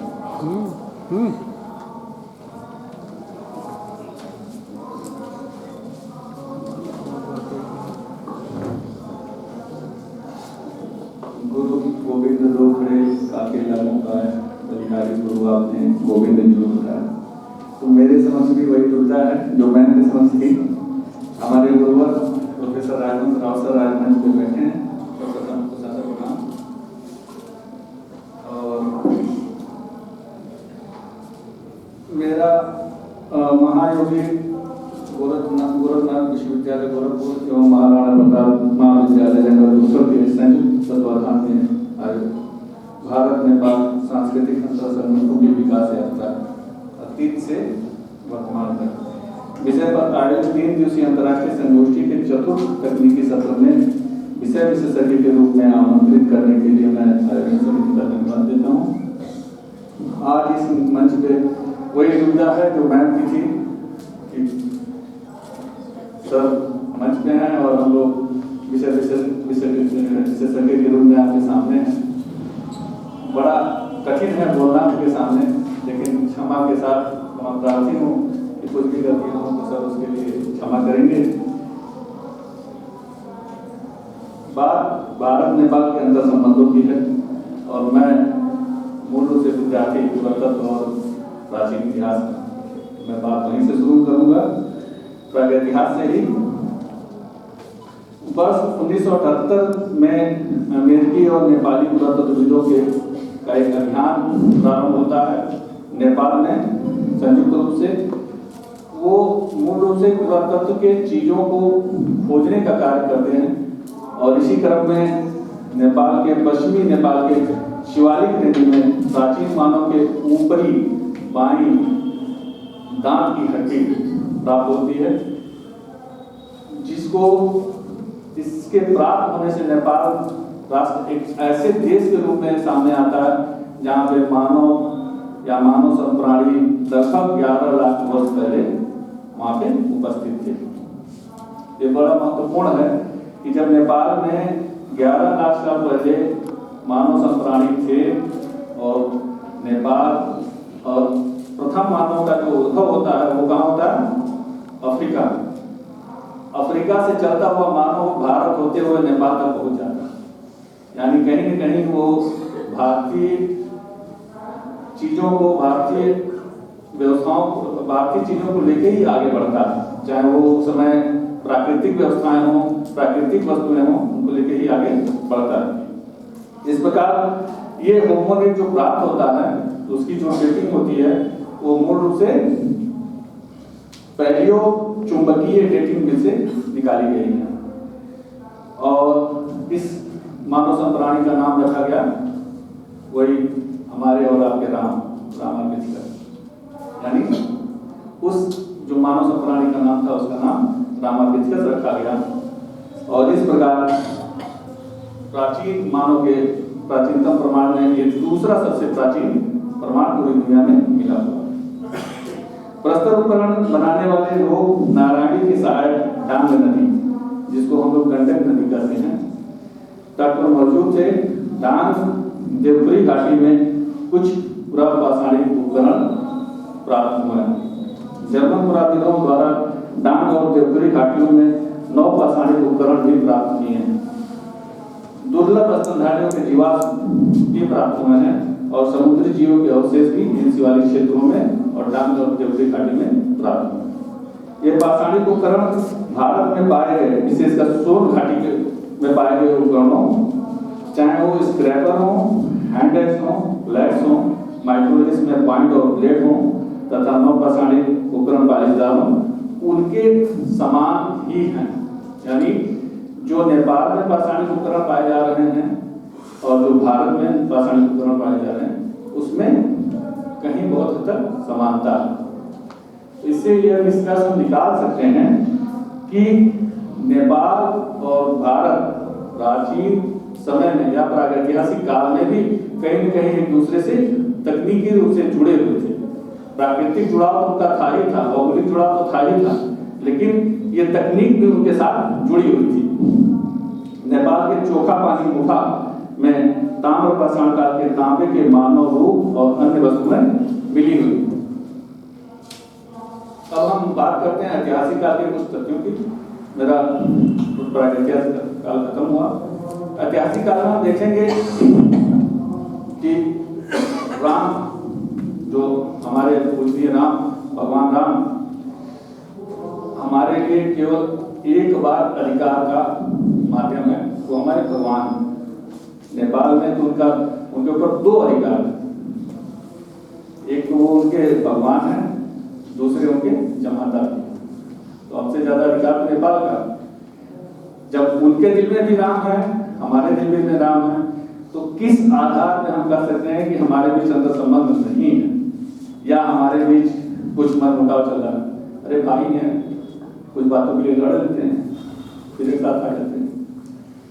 और बुद्ध के समय में देखें तो नेपाल के बेटे के रूप में बुद्ध भारत में आते हैं और भारत में उनको ज्ञान मिलता है और उस ज्ञान का प्रकाश पूरे दक्षिण पूर्व एशिया में दिखाई देता है।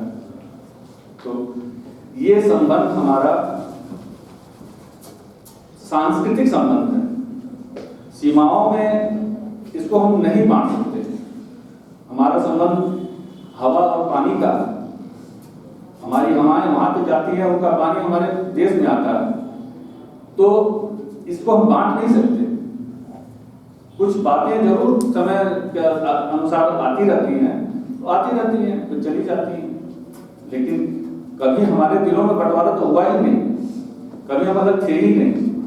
तो इस प्रकार बहुत ज्यादा सबके सामने तो बोला नहीं जा सकता, तो मैं अपनी बातें समाप्त करता हूँ। इसके साथ ही भारत और नेपाल का अंतर संबंध भौगोलिक है, सांस्कृतिक है और हवा और पानी का भी है। धन्यवाद। बहुत धन्यवाद सर।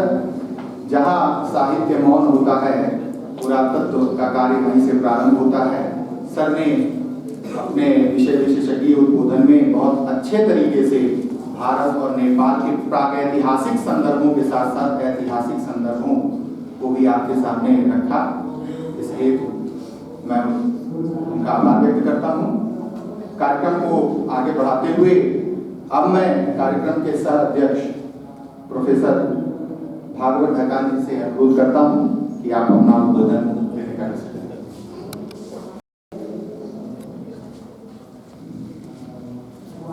धन्यवाद डॉक्टर इक्ष्वाकु कुमार प्रताप सिंह जी। यस्य स्मरण मात्रेण जन्म संसार बंधना विमुच्यते नमस्तस्मै विष्णवे प्रभाविशाली।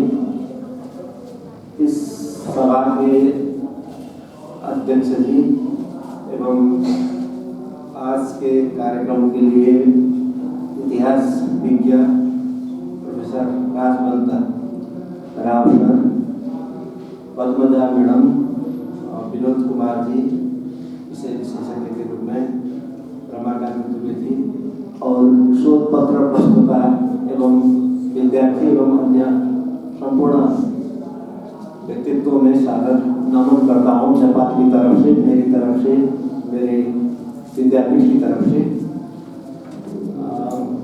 बहुत ही महत्वपूर्ण कार्यक्रम कल से यहाँ प्रारंभ हुआ है। महाराणा प्रताप महाविद्यालय जंगल दूषण ने जो भारत नेपाल सांस्कृतिक अंतर संबंधों की विकास यात्रा अतीत से वर्तमान तक जो शीर्षक दिया है, इसमें हम लोग मंथन कर रहे हैं, अपने मन के विचार अभिव्यक्त कर रहे हैं। इस क्रम में आज जो कार्यपत्र भी कुछ प्रस्तुत हुए, उनमें भी नेपाल से संबद्ध अध्ययन को प्रस्तुत किया गया है। इसके लिए मैं आभार प्रकट करता हूँ।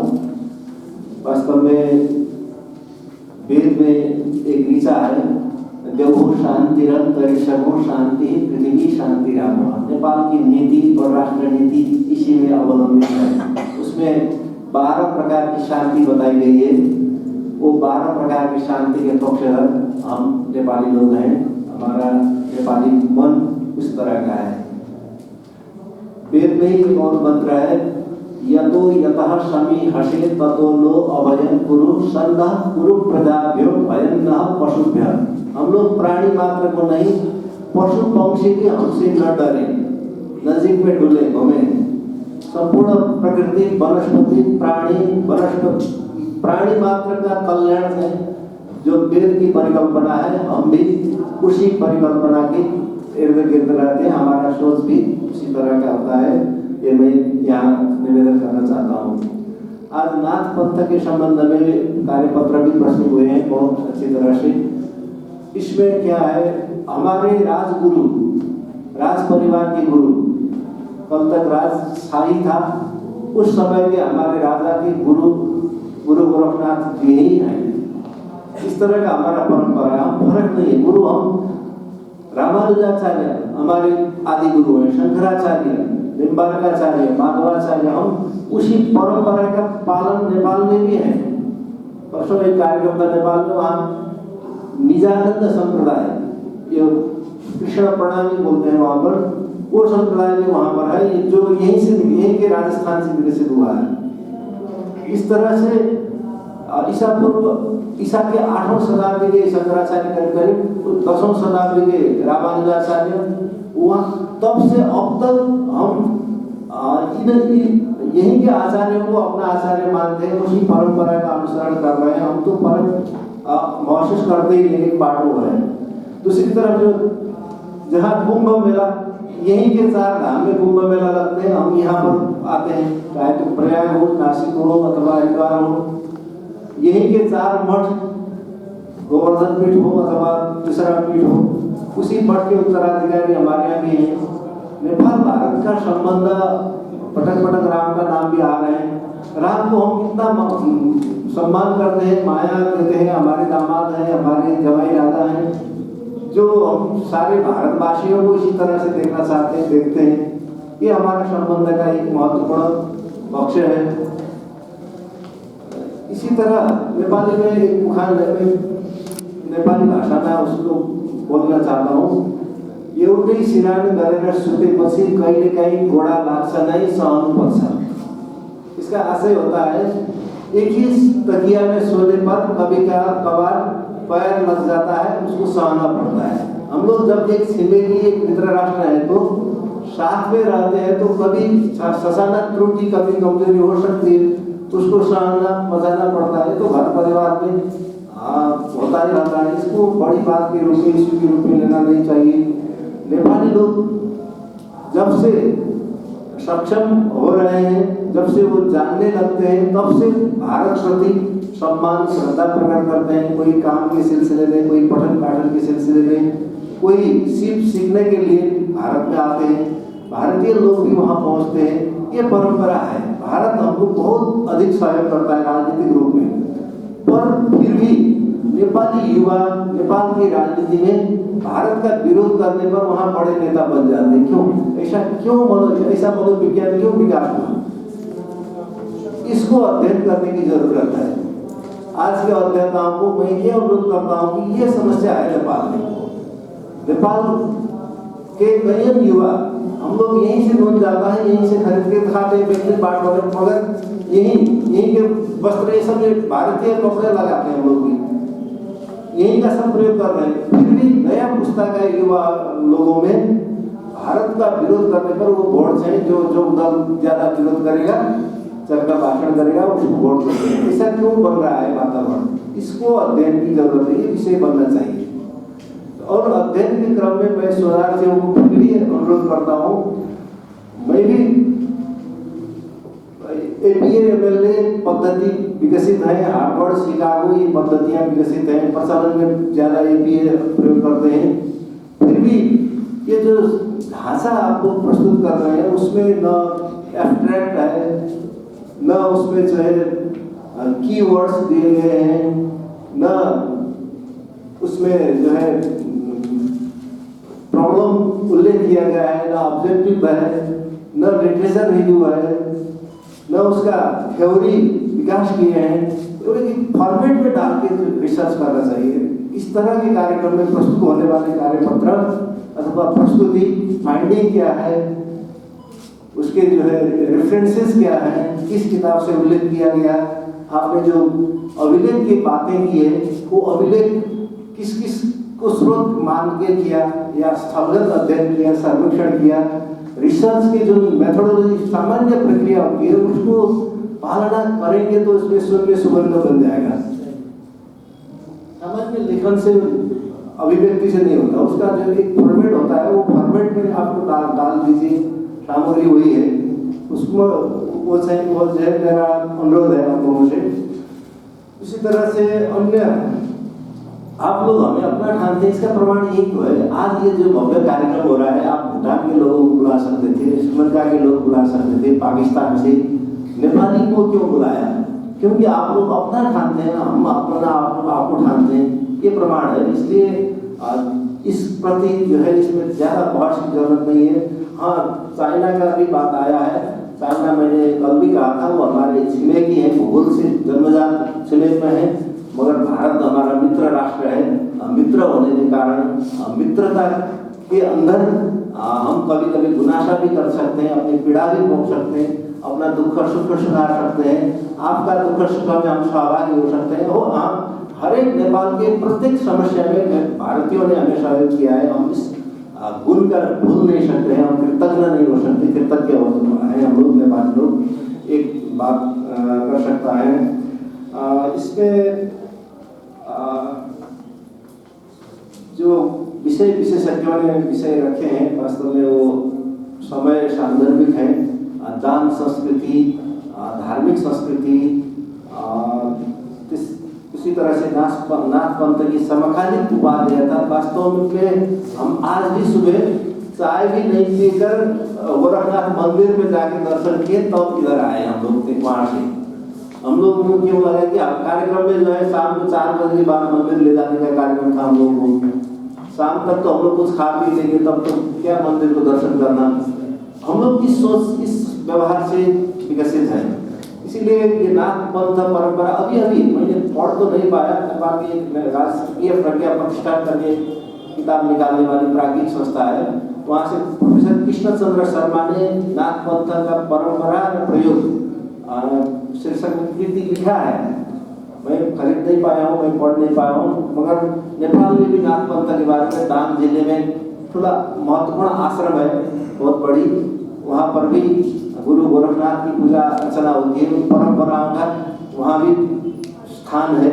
इसलिए यहाँ गोरखनाथ तो एक पवित्र भूमि है, जिस भूमि में आप लोग रहते हैं। आप सबको मैं गोरखनाथ के ही अनुभाग के रूप में देख रहा हूँ, इसीलिए आप सबको प्रणाम करता हूँ। और ये जो शालीन ढंग से बैठे विद्यार्थी हैं, जिज्ञासु हैं, आपकी जिज्ञासा देखकर मैं धन्य हूँ, क्योंकि कहीं कोई हल्ला नहीं, अपना बात और सुन रहे हैं, उनका विषय हो न हो, सबका इतिहास विषय भी नहीं हो सकता, सबको नेपाल के संबंध के बारे में भी जानकारी नहीं हो सकती। फिर भी आप लोग जो जिस अनुशासन से यहाँ बैठे हैं, ये देखकर एक प्राध्यापक पढ़ाने वाले शिक्षक के हैसियत भी मैं बहुत प्रसन्न हूँ। और आज उठे विषय के बारे में यहाँ इतिहास की मर्मज्ञ व्यक्तित्व हैं, मैं भी उनसे बहुत कुछ सुनना सीखना चाहता हूँ। अतः मेरी बातें यहीं समाप्त कर मैं विदा होता हूँ।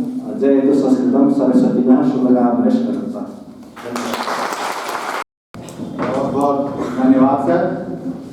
आपको उद्बोधन देते हुए देखकर ऐसा प्रतीत ही नहीं हुआ कि कोई भारतीय संस्कृति और सभ्यता के ऊपर प्रकाश न डाल रहा हो। आप भले ही नेपाल राष्ट्र के नागरिक हैं, लेकिन सांस्कृतिक रूप से आप भारतीय संस्कृति के भी नागरिक हैं। इसका परिचय आपने अपने उद्बोधन के माध्यम से बहुत अच्छे तरीके से इस सभागार में उपस्थित लोगों को दिया।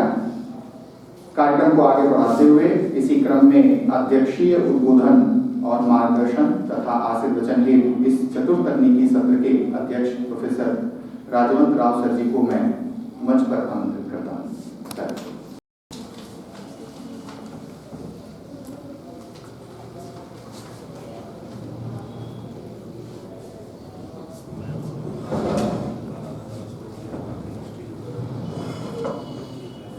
मंच पर सह-अध्यक्ष के रूप में आसीन भागवत ढकाल जी और मेरे विद्यार्थी आदमी डॉक्टर अविनाश सिंह जी, विनोद, पद्मजा, इक्ष्वाकु एवं कार्यवाहक प्राचार्य विजय चौधरी जी, शोध वाचन करने वाले शोधार्थी मित्रों, प्रिय विद्यार्थियों, मीडिया से आए हुए कर्मी, अभी जो जितने लोग मंच पर हैं या यहाँ हैं वो इंसिडेंटली मेरे विद्यार्थी रहे हैं। तो विद्यार्थियों द्वारा जो भी बातें कही जाती हैं वो ठीक उसी श्रेणी की रहती हैं, जैसे हरिशेण या रविकीर्त या वत्स भक्ति प्रशस्त प्रकार की, और वैसे भी प्रेम और क्रोध में कही गई बातों का कोई मान नहीं रखा जाता है। ऐसी कोई बात नहीं है। मैं इन लोगों से थोड़ा सा उम्रदार हूँ, थोड़ा ज़्यादा पढ़ा लिया हूँ, आप वही लोगों के बीच का हूँ। ये 3 दिवसीय चलने वाला जो अंतर्राष्ट्रीय संगोष्ठी है, ये भारत नेपाल सांस्कृतिक अंतर संबंधों की विकास यात्रा, इसका आज दूसरा दिन है और दूसरे दिन का शायद संभवतः पहला सत्र है। इसमें कुल 3 पेपर पढ़े गए। एक तो धर्मेंद्र मौर्य जी ने पढ़ा और इन्होंने वेदांत परंपरा पर अपना पेपर वाचन किया, और साथ ही एक बहुत ही महत्वपूर्ण बात इन्होंने कह दी, इंसिडेंटली कही है, उसके साथ लगी हुई नहीं थी। किरातों का योगदान वैदिक काल से लेकर और आधुनिक नेपाल तक के समाज में अप्रत्याख्य रहा है। तो किरातों की बात इन्होंने अत्यंत महत्वपूर्ण कही और इस बात को धर्मेंद्र मौर्य जी को बढ़ाना चाहिए, क्योंकि ये वैदिक जन है किरात, और इसके विषय में हम बताएंगे। दूसरा पेपर डॉक्टर कुंवर रणंजय सिंह जी ने पढ़ा और इन्होंने हठ योग पर भाषण किया और इन्होंने नाथ पंथ एवं उसकी समकालीनता पर पेपर पढ़ा। मैं समझता हूँ कि नाथ पंथ की समकालीनता न होकर यदि नाथ पंथ की वर्तमान समय में उपादेयता पर उन्होंने बात की, और मुख्य रूप से हठ योग जो पहले से चला आ रहा योग है, उसमें महायोगी गोरखनाथ जी ने हठ योग एक नया जोड़ा, वो भी पतंजलि के महाभाष्य 2nd सेंचुरी BC के ग्रंथ में मिलता है। लेकिन उनका मानना था कि जो कुशल और अकुशल दोनों प्रकार के कर्म होते हैं, यानी शरीर की शुद्धि और मन की शुद्धि दोनों आवश्यक है, और यानी निरोग काया में ही मन शुद्ध होता है, और निरोग रखने के लिए उन्होंने हठ योग का प्रमोट किया।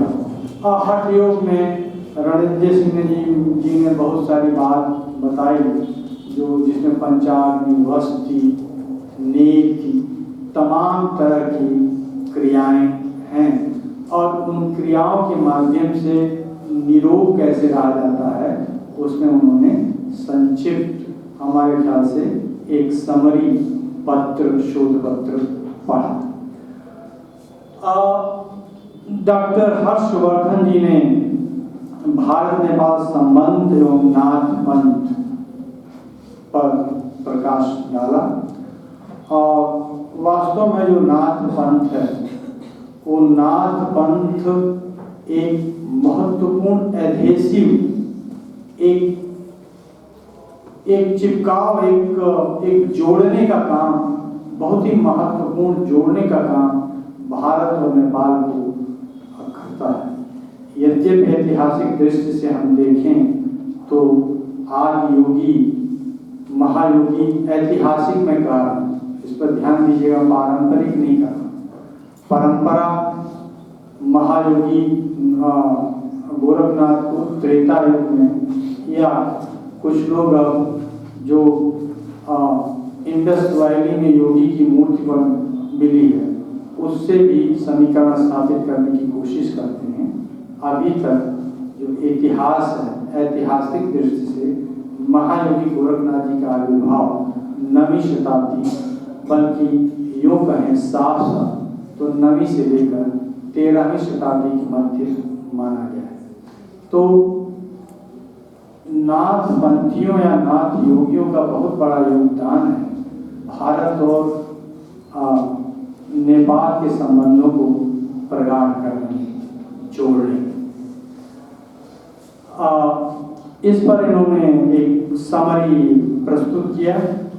इसके अतिरिक्त अविनाश सिंह जी ने जो भारत और नेपाल के संबंध में जो वर्तमान स्थिति है, वहाँ की जो बदलती हुई शासन पद्धति है, वह हिंदू राष्ट्र था और बहुत बाद तक वहाँ राजशाही, राजतंत्र चलता रहा, लेकिन अब लोकतंत्र की स्थापना हो चुकी है, तो बहुत हिंदू राष्ट्र के रूप में वो विख्यात रहा है। इन बदलती हुई जो वर्तमान परिदृश्य है, शासन पद्धति है और भारत नेपाल की जो सामरिक स्थिति है, सीमाएं खुली हुई है, सामरिक स्थिति है, उसके विषय में अविनाश जी ने बताया। विनोद कुमार ने प्रागैतिहासिक काल, ये सही बात है कि अफ्रीका में ओल्डवान क्षेत्र में जो दुनिया का सब प्राचीनतम मनुष्य उत्पन्न हुआ और फिर स्टेपी के मैदान होते हुए अफगानिस्तान के रास्ते कैसे वो मिर्जापुर की पहाड़ियों, फिर तमाम गंगा घाटी को लांघते हुए कैसे बुटवल पहुंचा, क्योंकि जिस शिवालिक की पहाड़ी का नाम ये ले रहे हैं वो इसी बुटवल में वो अवशेष मिला है और बुटवल में उसका नाम फिर रामा पिथाइकस डाला गया है, रखा है। तो इन्होंने एक प्रागैतिहासिक काल से कनेक्टिविटी का एक सूत्र बताया विद्यार्थी विनोद कुमार ने। डॉक्टर भागवत ढकाल जी जो कल से इस अंतर्राष्ट्रीय संगोष्ठी से जुड़े हुए हैं, उन्होंने नेपाल और भारत के संबंधों पर प्रकाश डाला। एक बहुत ही खास बात उन्होंने बताया कि नेपाल के लोगों का एक विशिष्ट मन है और ये आश्चर्य की बात है कि वो विशिष्ट निश्चल मन आज तक नेपाल के निवासियों में बना हुआ है। बिल्कुल लोक कथाओं की तरह, प्राचीन जनों की तरह, किरातों निषादों और निवार जनों की तरह वो निश्चल मन आज तक बना हुआ है। भागवत ढकाल जी ने जो यहाँ शोध पत्र पढ़े गए और विशेषकर शोधार्थियों को एक प्रेम पूर्ण झिड़की भी दी, और इस झिड़की में इस थोड़े से दिए गए तनाव में मैं उनके साथ खड़ा हूं। साथ इसलिए खड़ा हूं कि सचमुच शोधवाचन में मुझे या अविनाश जी को परसों पता चला होगा या मुझे परसों कहा गया, लेकिन जिन शोधार्थियों को शोध पत्र वाचन करना था उन्हें तो महीनों से पता है ना कि यहाँ अंतर्राष्ट्रीय संगोष्ठी होनी है और इस विषय पर होना है, तो उन्हें गंभीरतापूर्वक तैयार करना चाहिए था। और जिस तरह से उन्होंने बताया कि रेफरेंसेस के साथ और जो की वर्ड के साथ, क्योंकि ये अंतर्राष्ट्रीय संगोष्ठी है, अंतर्राष्ट्रीय मानकों के अनुरूप शोध पत्र वाचन होना चाहिए। ये भी है कि गंभीरता के साथ साथ एक बात और कि मैं समझता हूं कि ये राष्ट्रीय संगोष्ठी इतिहास विभाग द्वारा की जाती है, तो शोधार्थियों को इस बात को ध्यान में रखना चाहिए कि आध्यात्मिक चीजों को और इतिहास थोड़ा सा दो भागों में बांटना चाहिए। आध्यात्म व्यक्तिगत अनुभव पर आधारित और इतिहास तथ्यों पर आधारित होता है, रेफरेंसेस पर आधारित होता है और मानवीय तर्क बुद्धि पर आधारित होता है। हम कह सकते हैं आध्यात्मिक रूप से कि मैं अभी 3 सिर और 6 पैरों वाला आदमी देखा, ये मेरा व्यक्तिगत अनुभव हो सकता है, लेकिन ये ऐतिहासिक रूप से, वैज्ञानिक रूप से बात गलत है। तो इतिहास रेफरेंसेस पर, मानवीय तर्क बुद्धि पर और तथ्य पर आधारित होता है। आध्यात्मिक बातें व्यक्तिगत अनुभव पर आधारित होता है। लेकिन आध्यात्म में भी जो धर्म की बातें होती हैं वो तर्क पर आधारित होती है, वो तर्कातीत नहीं होती। गोरखवाणी में दी गई चीजें वो विश्लेषण की चीज हो सकती होती है,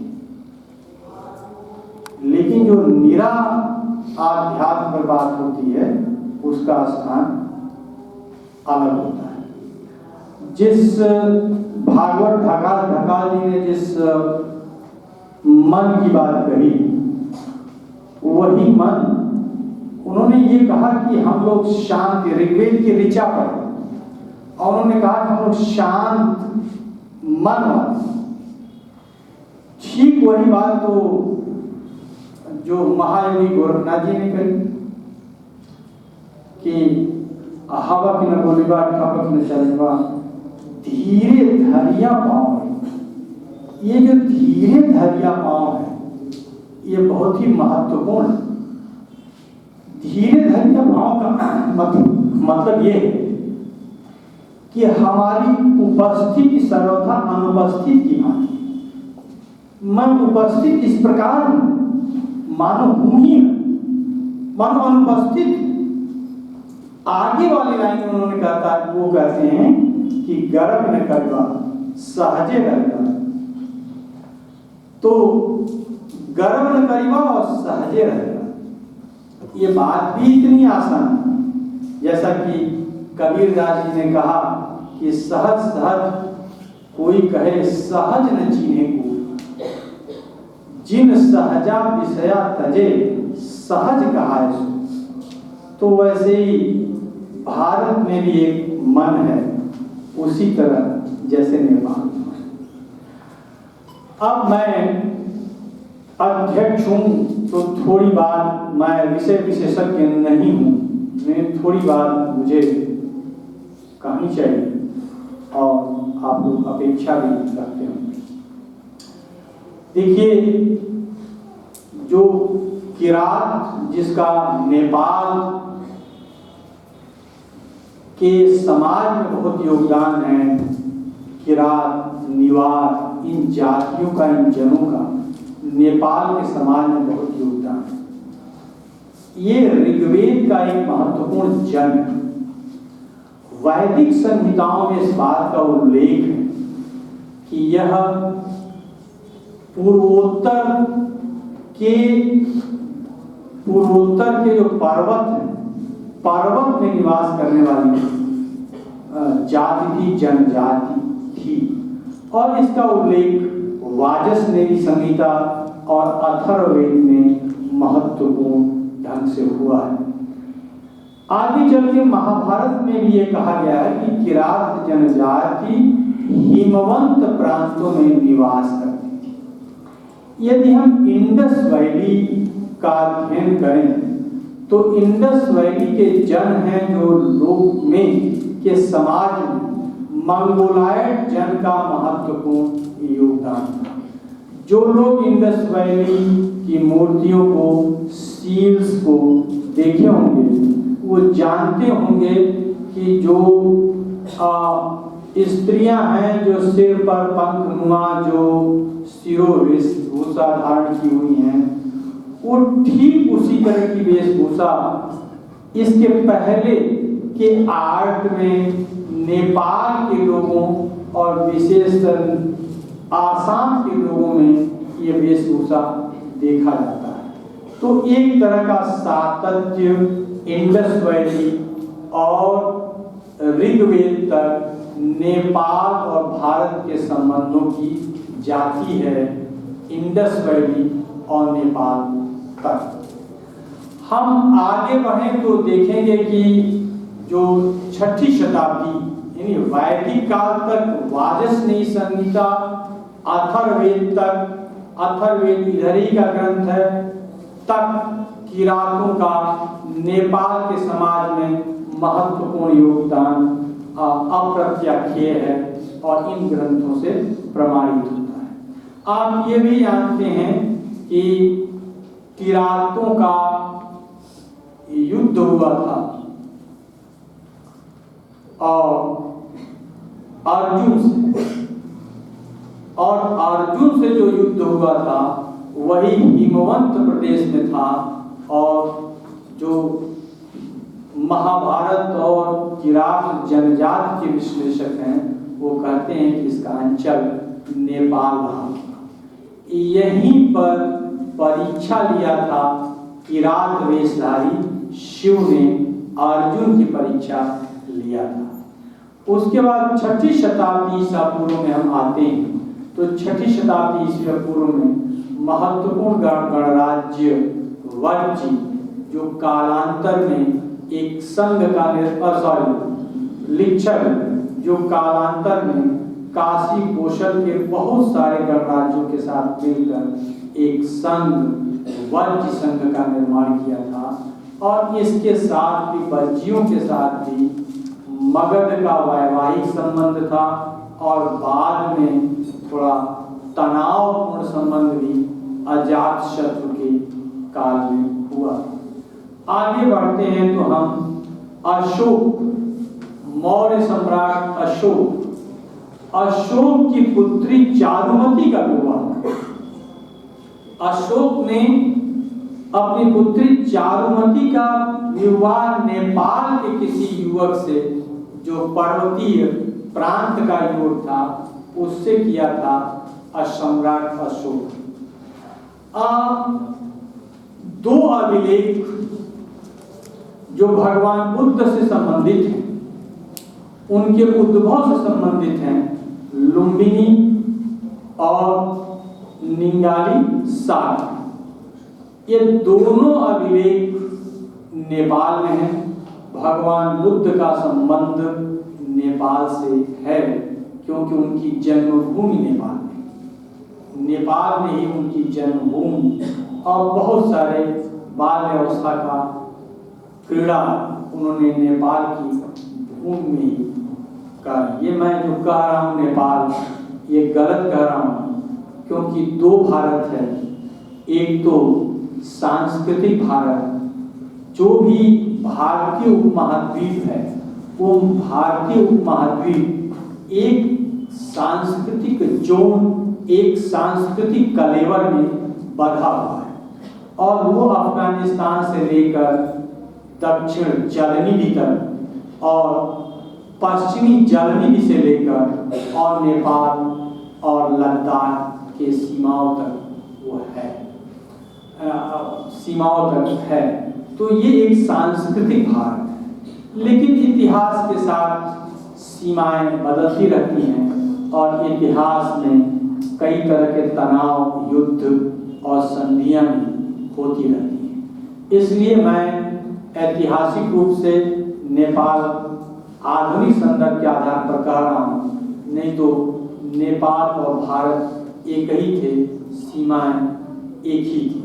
जैसा कि पूर्व वक्ताओं ने सभी ने, हमारे ख्याल से कल ही से ये हो रहा होगा कि संस्कृति हमारी एक है, धर्म एक है, रोटी बेटी का संबंध है, इत्यादि इत्यादि। तो सम्राट अशोक 20वें वर्ष शासन के लुम्बिनी आया था और लुम्बिनी के लोगों का, यानी नेपाल के लोगों का आने के उपलक्ष्य में भगवान बुद्ध के जन्म स्थान होने के उपलक्ष्य में उसने 8वां भाग कर दिया। क्या कहा गया? उबलिके कटे 8 भागिए छ। उबलिके, बलि खत्म कर दिया। 2 प्रकार के टैक्स थे, एक बलि जो एक रिलीजियस या इर्रेगुलर टैक्स था और दूसरा भाग जो कि रेगुलर या रेवेन्यू टैक्स था। तो बलि को खत्म कर दिया, बलि को उसने समाप्त कर दिया और रेगुलर टैक्स 1/8 कर दिया, यानी आधा कर दिया। यानी यदि 1/4 दिया जा रहा हो तो बहुत ही कम कर दिया, 1/8 कर दिया। तो और वहां पर एक दृढ़ 4 दीवारी का निर्माण कराया, वहां बहुत सारे स्तूपों का निर्माण कराया। निंगाली सागर जो नेपाल में है, अशोक 2 बार गया था, 2 बार वहां अशोक गया था। कुषाणों का क्या संबंध था ठीक ठीक हम नहीं कर सकते, लेकिन इतना अवश्य है कि नेपाल से कुषाणों की मुद्राएं प्राप्त, खासतौर से बंगाल और नेपाल से जो कनिष्क प्रथम की मुद्राएं वहां से प्राप्त हुई हैं। तो ऐसा समझा जा सकता है रिमोट संबंध ही सही, रिमोट रिलेशन ही सही, लेकिन कुषाणों का भी संबंध रहा होगा। उसके बाद हम आते हैं गुप्तों पर। यदि आते हैं तो आप समझिए कि गुप्तों की चंद्रगुप्त प्रथम का जो एक का विवाह हुआ था लिच्छवी राजकुमारी से हुआ था और उसकी मुद्रा है चंद्रगुप्त कुमार देवी प्रकार की मुद्रा। ये उस मुद्रा पर पूर्व भाग पर चंद्रगुप्त और कुमार देवी का अंकन है और दोनों का नाम आमतौर पर भारतीय मुद्राओं पर रानियों का नाम नहीं होता, केवल सातवाहनों की शातकर्ण प्रथम की मुद्रा पर नागनिका और शातकर्ण की मुद्रा का अंकन होता रहा है। इसके बाद ये चंद्रगुप्त प्रथम और कुमार देवी का अंकन मुद्रा के पूर्व भाग पर, मुद्रा का मतलब है एक महत्वपूर्ण दस्तावेज, उस महत्वपूर्ण दस्तावेज पर यह है। सबसे महत्वपूर्ण बात यह है कि पृष्ठभाग पर लिच्छवया गुप्तों की मुद्रा, उस पर पृष्ठभाग पर लिच्छवया, इस आधार पर लोगों ने कहा। और समुद्रगुप्त को प्रयाग प्रशस्ति ही नहीं, उसके उत्तराधिकारी जितने भी हों, यहाँ तक कि चंद्रगुप्त द्वितीय की पुत्री प्रभावती गुप्ता की के पूना और रिद्धपुर ताम्रपत्र पर ये लिखा हुआ है कि समुद्रगुप्त को लिच्छवी दौहित्र कहा गया। लिच्छवी दौहित्र कहा गया है। बहुत कंट्रोवर्सी ये भी है कि ये मुद्रा समुद्रगुप्त द्वारा चलाई गई थी।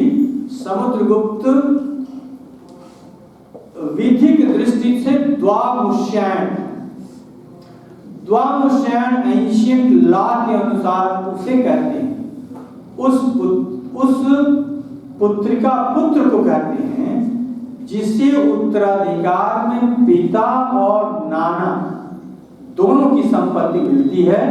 तो ये एक मत है कि समुद्रगुप्त ऐसा था जो नेपाल जिसे नेपाल की लिच्छवी राज्य और गुप्त राज्य दोनों का उत्तराधिकार हासिल हुआ था। और इस मत की पुष्टि में प्रयाग प्रशस्ति का वो भी उदाहरण दिया जाता है कि जब चंद्रगुप्त प्रथम ने समुद्रगुप्त का राज्याभिषेक किया तो सभी तुल्य पूर्वजों के मुख म्लान हो गए। क्या मतलब? मुख उदास हो गए थे, वो उदास हो गए थे। इसका अर्थ ये है कि समुद्रगुप्त की विशिष्ट स्थिति के कारण चंद्रगुप्त प्रथम ने ज्येष्ठाधिकार क्रम का उल्लंघन करते हुए और समुद्रगुप्त को द्वामुष्यायन होने के कारण लिच्छवी राज्य, नेपाल के लिच्छवी राज्य का उत्तराधिकारी होने के कारण उसे राजा के रूप में मनोनीत किया था, जिसके कारण उस अन्य तुल्य पूर्वजों के मुख, अन्य भाइयों के मुख उदास हो गए थे। और इस क्रम में ये भी कहा जाता है कि उत्तराधिकार उसका सहज न होकर उत्तराधिकार उसे संघर्ष करना पड़ा था। और उस संघर्ष का नेता काच था, जिसकी मुद्राएं प्राप्त हुई हैं, वो भी सोने की मुद्रा प्राप्त हुई है। और काच मुद्रा के पूर्व पृष्ठभाग पर सर्वराज क्षेत्रता लिखा हुआ है, यानी सभी राजाओं का उन्मूलन करते हुए पैरेलल सिक्का चल रहा है। पैरेलल सिक्का, तो इसका मतलब उत्तराधिकार युद्ध हुआ। अब गुप्तों का आधिपत्य नेपाल में, भाई बोल देना हमें, तो वैसे भी मैं पहचान लूंगा क्योंकि इतने वर्षों से अध्यापक हूँ, तो आप लोगों की ऊब को पहचानता हूँ। जब ऊब होने लगेगा मैं पहचान लूंगा, अब्रप्टली एंड कर दूंगा अपनी बात को, क्योंकि इतनी वर्षों से देख रहा हूँ, ऊब को पहचानता हूँ। लेकिन साम्राज्यिक गुप्तों के, यानी स्कंदगुप्त के काल तक साम्राज्यिक गुप्तों के आधिपत्य में नेपाल का बहुत बड़ा पोर्शन, हाँ, या यूं कहिए कि भारत का वो पोर्शन जो आधुनिक नेपाल की उधर की सीमाओं का अतिक्रमण करता है, वहां तक था। क्योंकि जो स्कंदगुप्त का कहावत वो 460-61-62 का अभिलेख है। तो 461-62 का अभिलेख कहाँ है? देवरिया जिले में। तो देवरिया और नेपाल या गोरखपुर और नेपाल में कोई बहुत अंतर नहीं है। तो देवरिया और गोरखपुर पर यदि स्कंदगुप्त का अभिलेख मिल रहा है, तो इसका मतलब नेपाल तक गुप्तों की सीमाएं अक्षुण रही स्कंदगुप्त के शासनकाल। अब स्कंदगुप्त की मृत्यु हुई है 467 में। स्कंदगुप्त की मृत्यु के बाद ही फिर नेपाल के जो लिच्छवी थे वो सक्रिय हुए और सक्रिय होने के साथ ही उन्होंने कुछ समय तक यहाँ कन्नौज पर आधिपत्य स्थापित किया था, आधिपत्य स्थापित कर लिया होगा, क्योंकि नेपाल की जो वंशावली मिली है उसका जो 20वां शासक है मान वर्मा है। और यदि उससे भी यदि हम देखें तो मान वर्मा जो 20वां शासक है उससे 25-25 वर्ष की पीढ़ियों का हम अनुमान लगाएं तो करीब 3य शताब्दी ईस्वी पूर्व तक नेपाल के लिच्छवी राज्य का अस्तित्व हमें प्राप्त होता है। तो नेपाल के लिच्छवी राजवंश जो मान वर्मा है उसका अभिलेख जो पशुपतिनाथ मंदिर अभिलेख है उसमें मिले हुए अभिलेख से ज्ञात होता है कि नेपाल में लिच्छवी राजवंश की स्थापना सुपुष्प वर्मा ने की थी। सुपुष्प वर्मा पहला लिच्छवी राज्य की लिच्छवी राज्य का स्थापना करने वाला सुपुष्प वर्मा था। और जो मान वर्मा का जो पिता था वो धर्मदेव, वहीं 8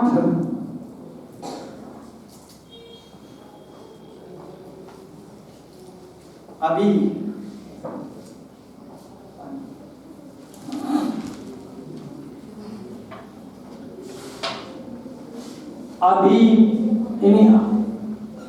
जो काठमांडू है, काठमांडू से 8 मील की दूरी पर चांग नारायण मंदिर है। और चांग नारायण मंदिर में जो अभिलेख मिला है उस अभिलेख से ये पता चलता है कि उसका पिता जो था वो धर्मदेव था और धर्मदेव उसका पिता था। धर्मदेव की आकस्मिक मृत्यु के बाद उसकी जो मान वर्मा की मां और धर्मदेव की पत्नी राज्यवती थी और राज्यवती अत्यंत दुखी हुई और उन्होंने तुरंत सती होने के लिए उन्होंने वो उतारू हुई, इतनी दुखी हुई। लेकिन मान वर्मा ने अपनी मां को संभालते हुए कहा कि अभी हमारे पिता ने नेपाल से लेकर मध्य देश तक यानी कन्नौज तक बहुत सारे विजय स्तंभ और कीर्ति स्तंभ स्थापित किए। माँ तुम चिंता न करो, उन कीर्ति स्तंभों और उन विजय स्तंभों को पुनः मैं जिंदा करूंगा, पुनः उन कीर्ति स्तंभों और विजय स्तंभों का मान रखते हुए मैं उन्हें खड़ा करूंगा।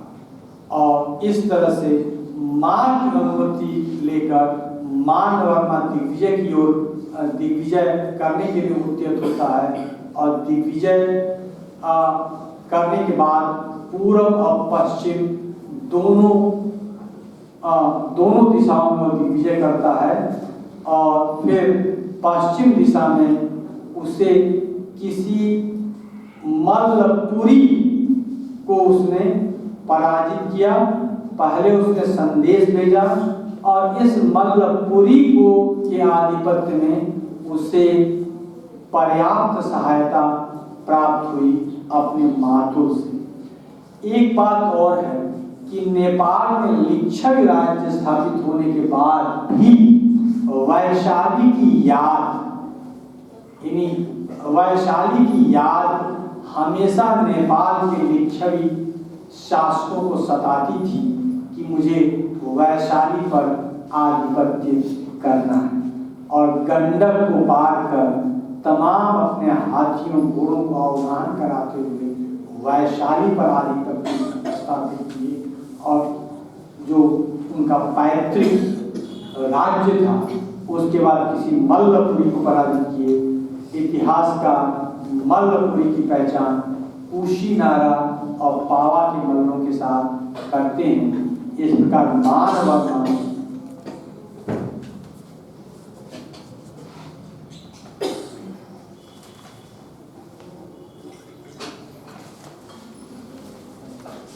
इस प्रकार मान वर्मा का आधिपत्य इधर कुशीनगर और मालवा क्षेत्र पर हो गया।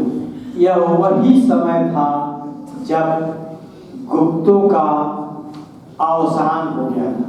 गुप्त स्कंदगुप्त के बाद गुप्तों का अवसान हो गया था। मान वर्मा के बाद वसंत देव,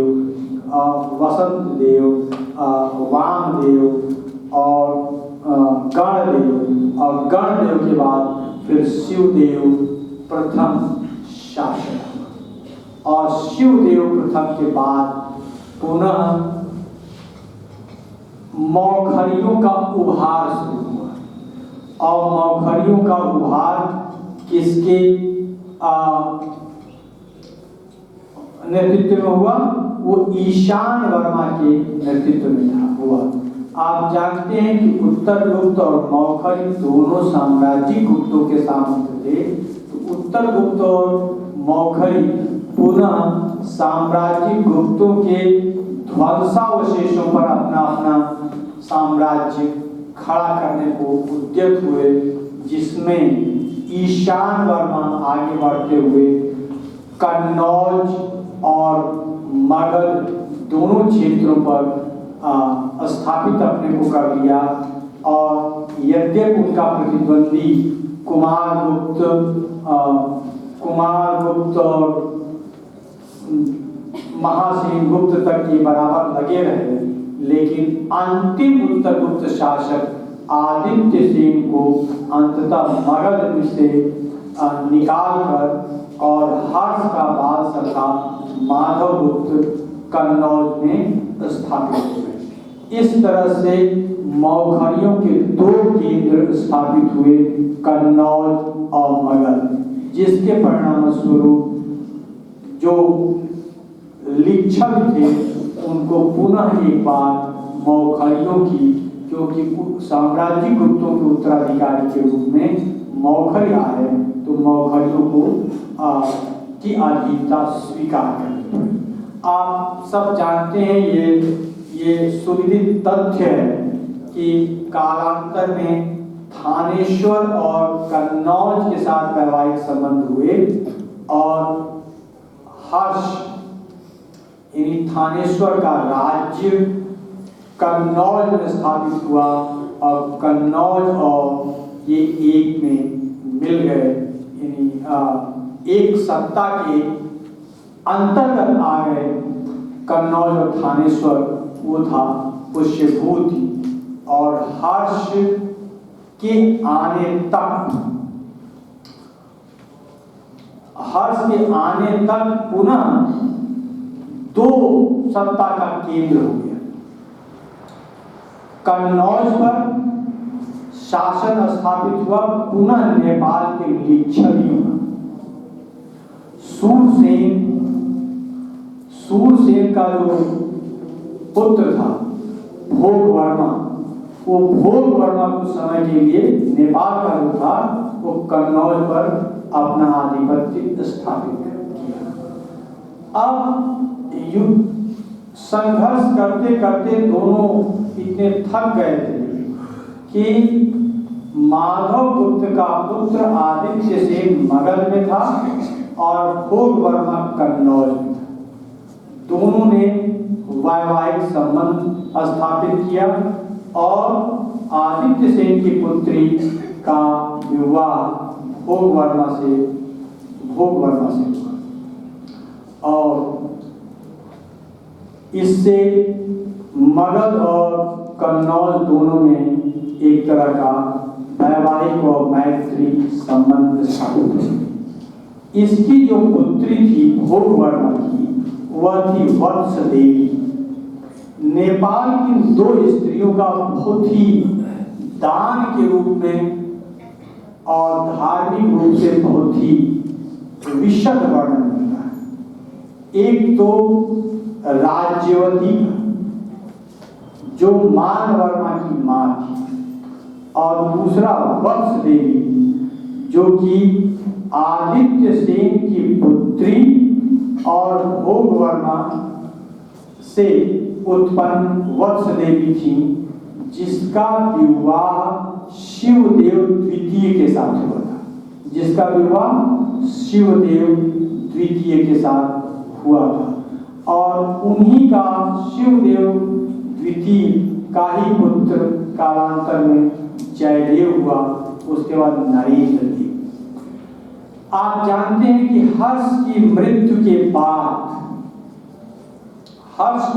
के बाद वहां अर्जुन या अरुदास नामक एक शासक कन्नौज पर आधिपत्य स्थापित किया, और जो वेनसांग के बाद दूसरा दूत मंडल वांग वेनसी के नेतृत्व में चीन ने भेजा, जिसका अर्जुन ने या अरुदास ने न केवल स्वागत नहीं किया बल्कि उस पर हमला किया, और पुनः अर्जुन भागकर नेपाल गया, और नेपाल नरेश नरेंद्र देव और तिब्बत की सहायता से पुनः पराजित किया, अरुणासु को पराजित किया, और वहां पुनः लिच्छवियों का कुछ समय के लिए आधिपत्य स्थापित हुआ। तो इस तरह से यानी हर्षोत्तर काल तक, जैसा कि विनोद कुमार ने बताया, प्रागैतिहासिक काल से लेकर और हर्षोत्तर काल तक नेपाल अनवरत रूप से भारत का अंग रहा है। और अंग क्या, ये सभी प्रदेश एक ही रहा है। ये और बात है कि बहुत दिनों तक ये वनाच्छादित था, लेकिन हाथियों के लिए हाथियां यहीं से प्राप्त होती थी जो लिच्छवियों को आजीव रहती थी। जो मल्ल और लिच्छव एक दूसरे के पड़ोसी थे और बहुत दिनों तक पड़ोसी रहे, और लिच्छवियों का जो वहाँ कन्नौज से मध्य प्रदेश के एक छोटे से पॉकेट में नेपाल की ही लिच्छवियों का राज्य कायम रहा। तो लिच्छवी भारत में करीब 11वीं 12वीं शताब्दी तक बराह की बृहद संहिता तक उनका उल्लेख मिलता है। तो इस तरह से जो ऐतिहासिक और सांस्कृतिक संबंध है नेपाल और भारत का, बहुत ही एक दूसरे से संपृक्त है। इसे अलग अलग देखा ही नहीं जा सकता, क्योंकि जो नेपाल के जन हैं वो ट्राइब्स उनके में नेपाल में घुले मिले हैं। उनके धर्म, उनका नाम, नाथ पंथ, इवन बौद्ध, और मैं यदि थोड़ा छूट लेके कहूँ तो नाथ पंथियों का ग्रोथ वही हुआ, क्योंकि जो बौद्ध थे वो बौद्ध बख्तियार खिलजी के आक्रमण के बाद बंगाल से नेपाल की ओर भागे थे, और बौद्ध और शैव मिलकर जो मुस्लिम आक्रांता थे उनसे गुरिल्ला वार बहुत दिनों तक किया था, और उसी में नाथ पंथ, उसी में बौद्ध वज्रयान और शैव एक दूसरे के नजदीक आए, और फिर वहीं से नाथ पंथ एक नया सेक्ट, एक नया पंथ विकसित हुआ। तो इन्हीं शब्दों के साथ मैं समझता हूँ, मैं पढ़ लिया कि आप हो रही है क्योंकि आप बात करना शुरू कर दिए हैं और मैंने सचमुच कुछ ज़्यादा समय लिया हो। तो जैसा कि च्वाकू प्रताप सिंह ने कहा कि मैं यहाँ आता रहता हूँ, तो इस अधिकार से थोड़ा और समय तो ले ही सकता था। और मैं सबसे पहले मैं क्षमा प्रार्थी हूँ भागवत ढाकाल जी का, जिन्होंने मुझे इतने समय से बर्दाश्त किया। तो थैंक यू वेरी मच। बहुत धन्यवाद सर। यह बर्दाश्त का विषय नहीं बल्कि हम सबके लिए सौभाग्य का विषय है कि आपका बातें हम सबको बराबर मिलता रहता है। और आज भी इस चतुर्थ सत्र को इतिहास और प्राचीन इतिहास की दृष्टि से पूर्णता प्रदान करने का काम भी आपने किया। आपने अपने अध्यक्षीय उद्बोधन के माध्यम से सभागार में उपस्थित शोधार्थियों, विद्यार्थियों एवं विद्वज्जनों को मार्गदर्शन और अपना बातें प्रदान किया।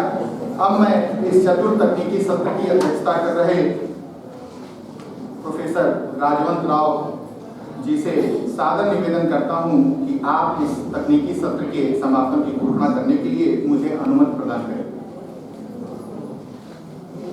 बहुत बहुत धन्यवाद सर।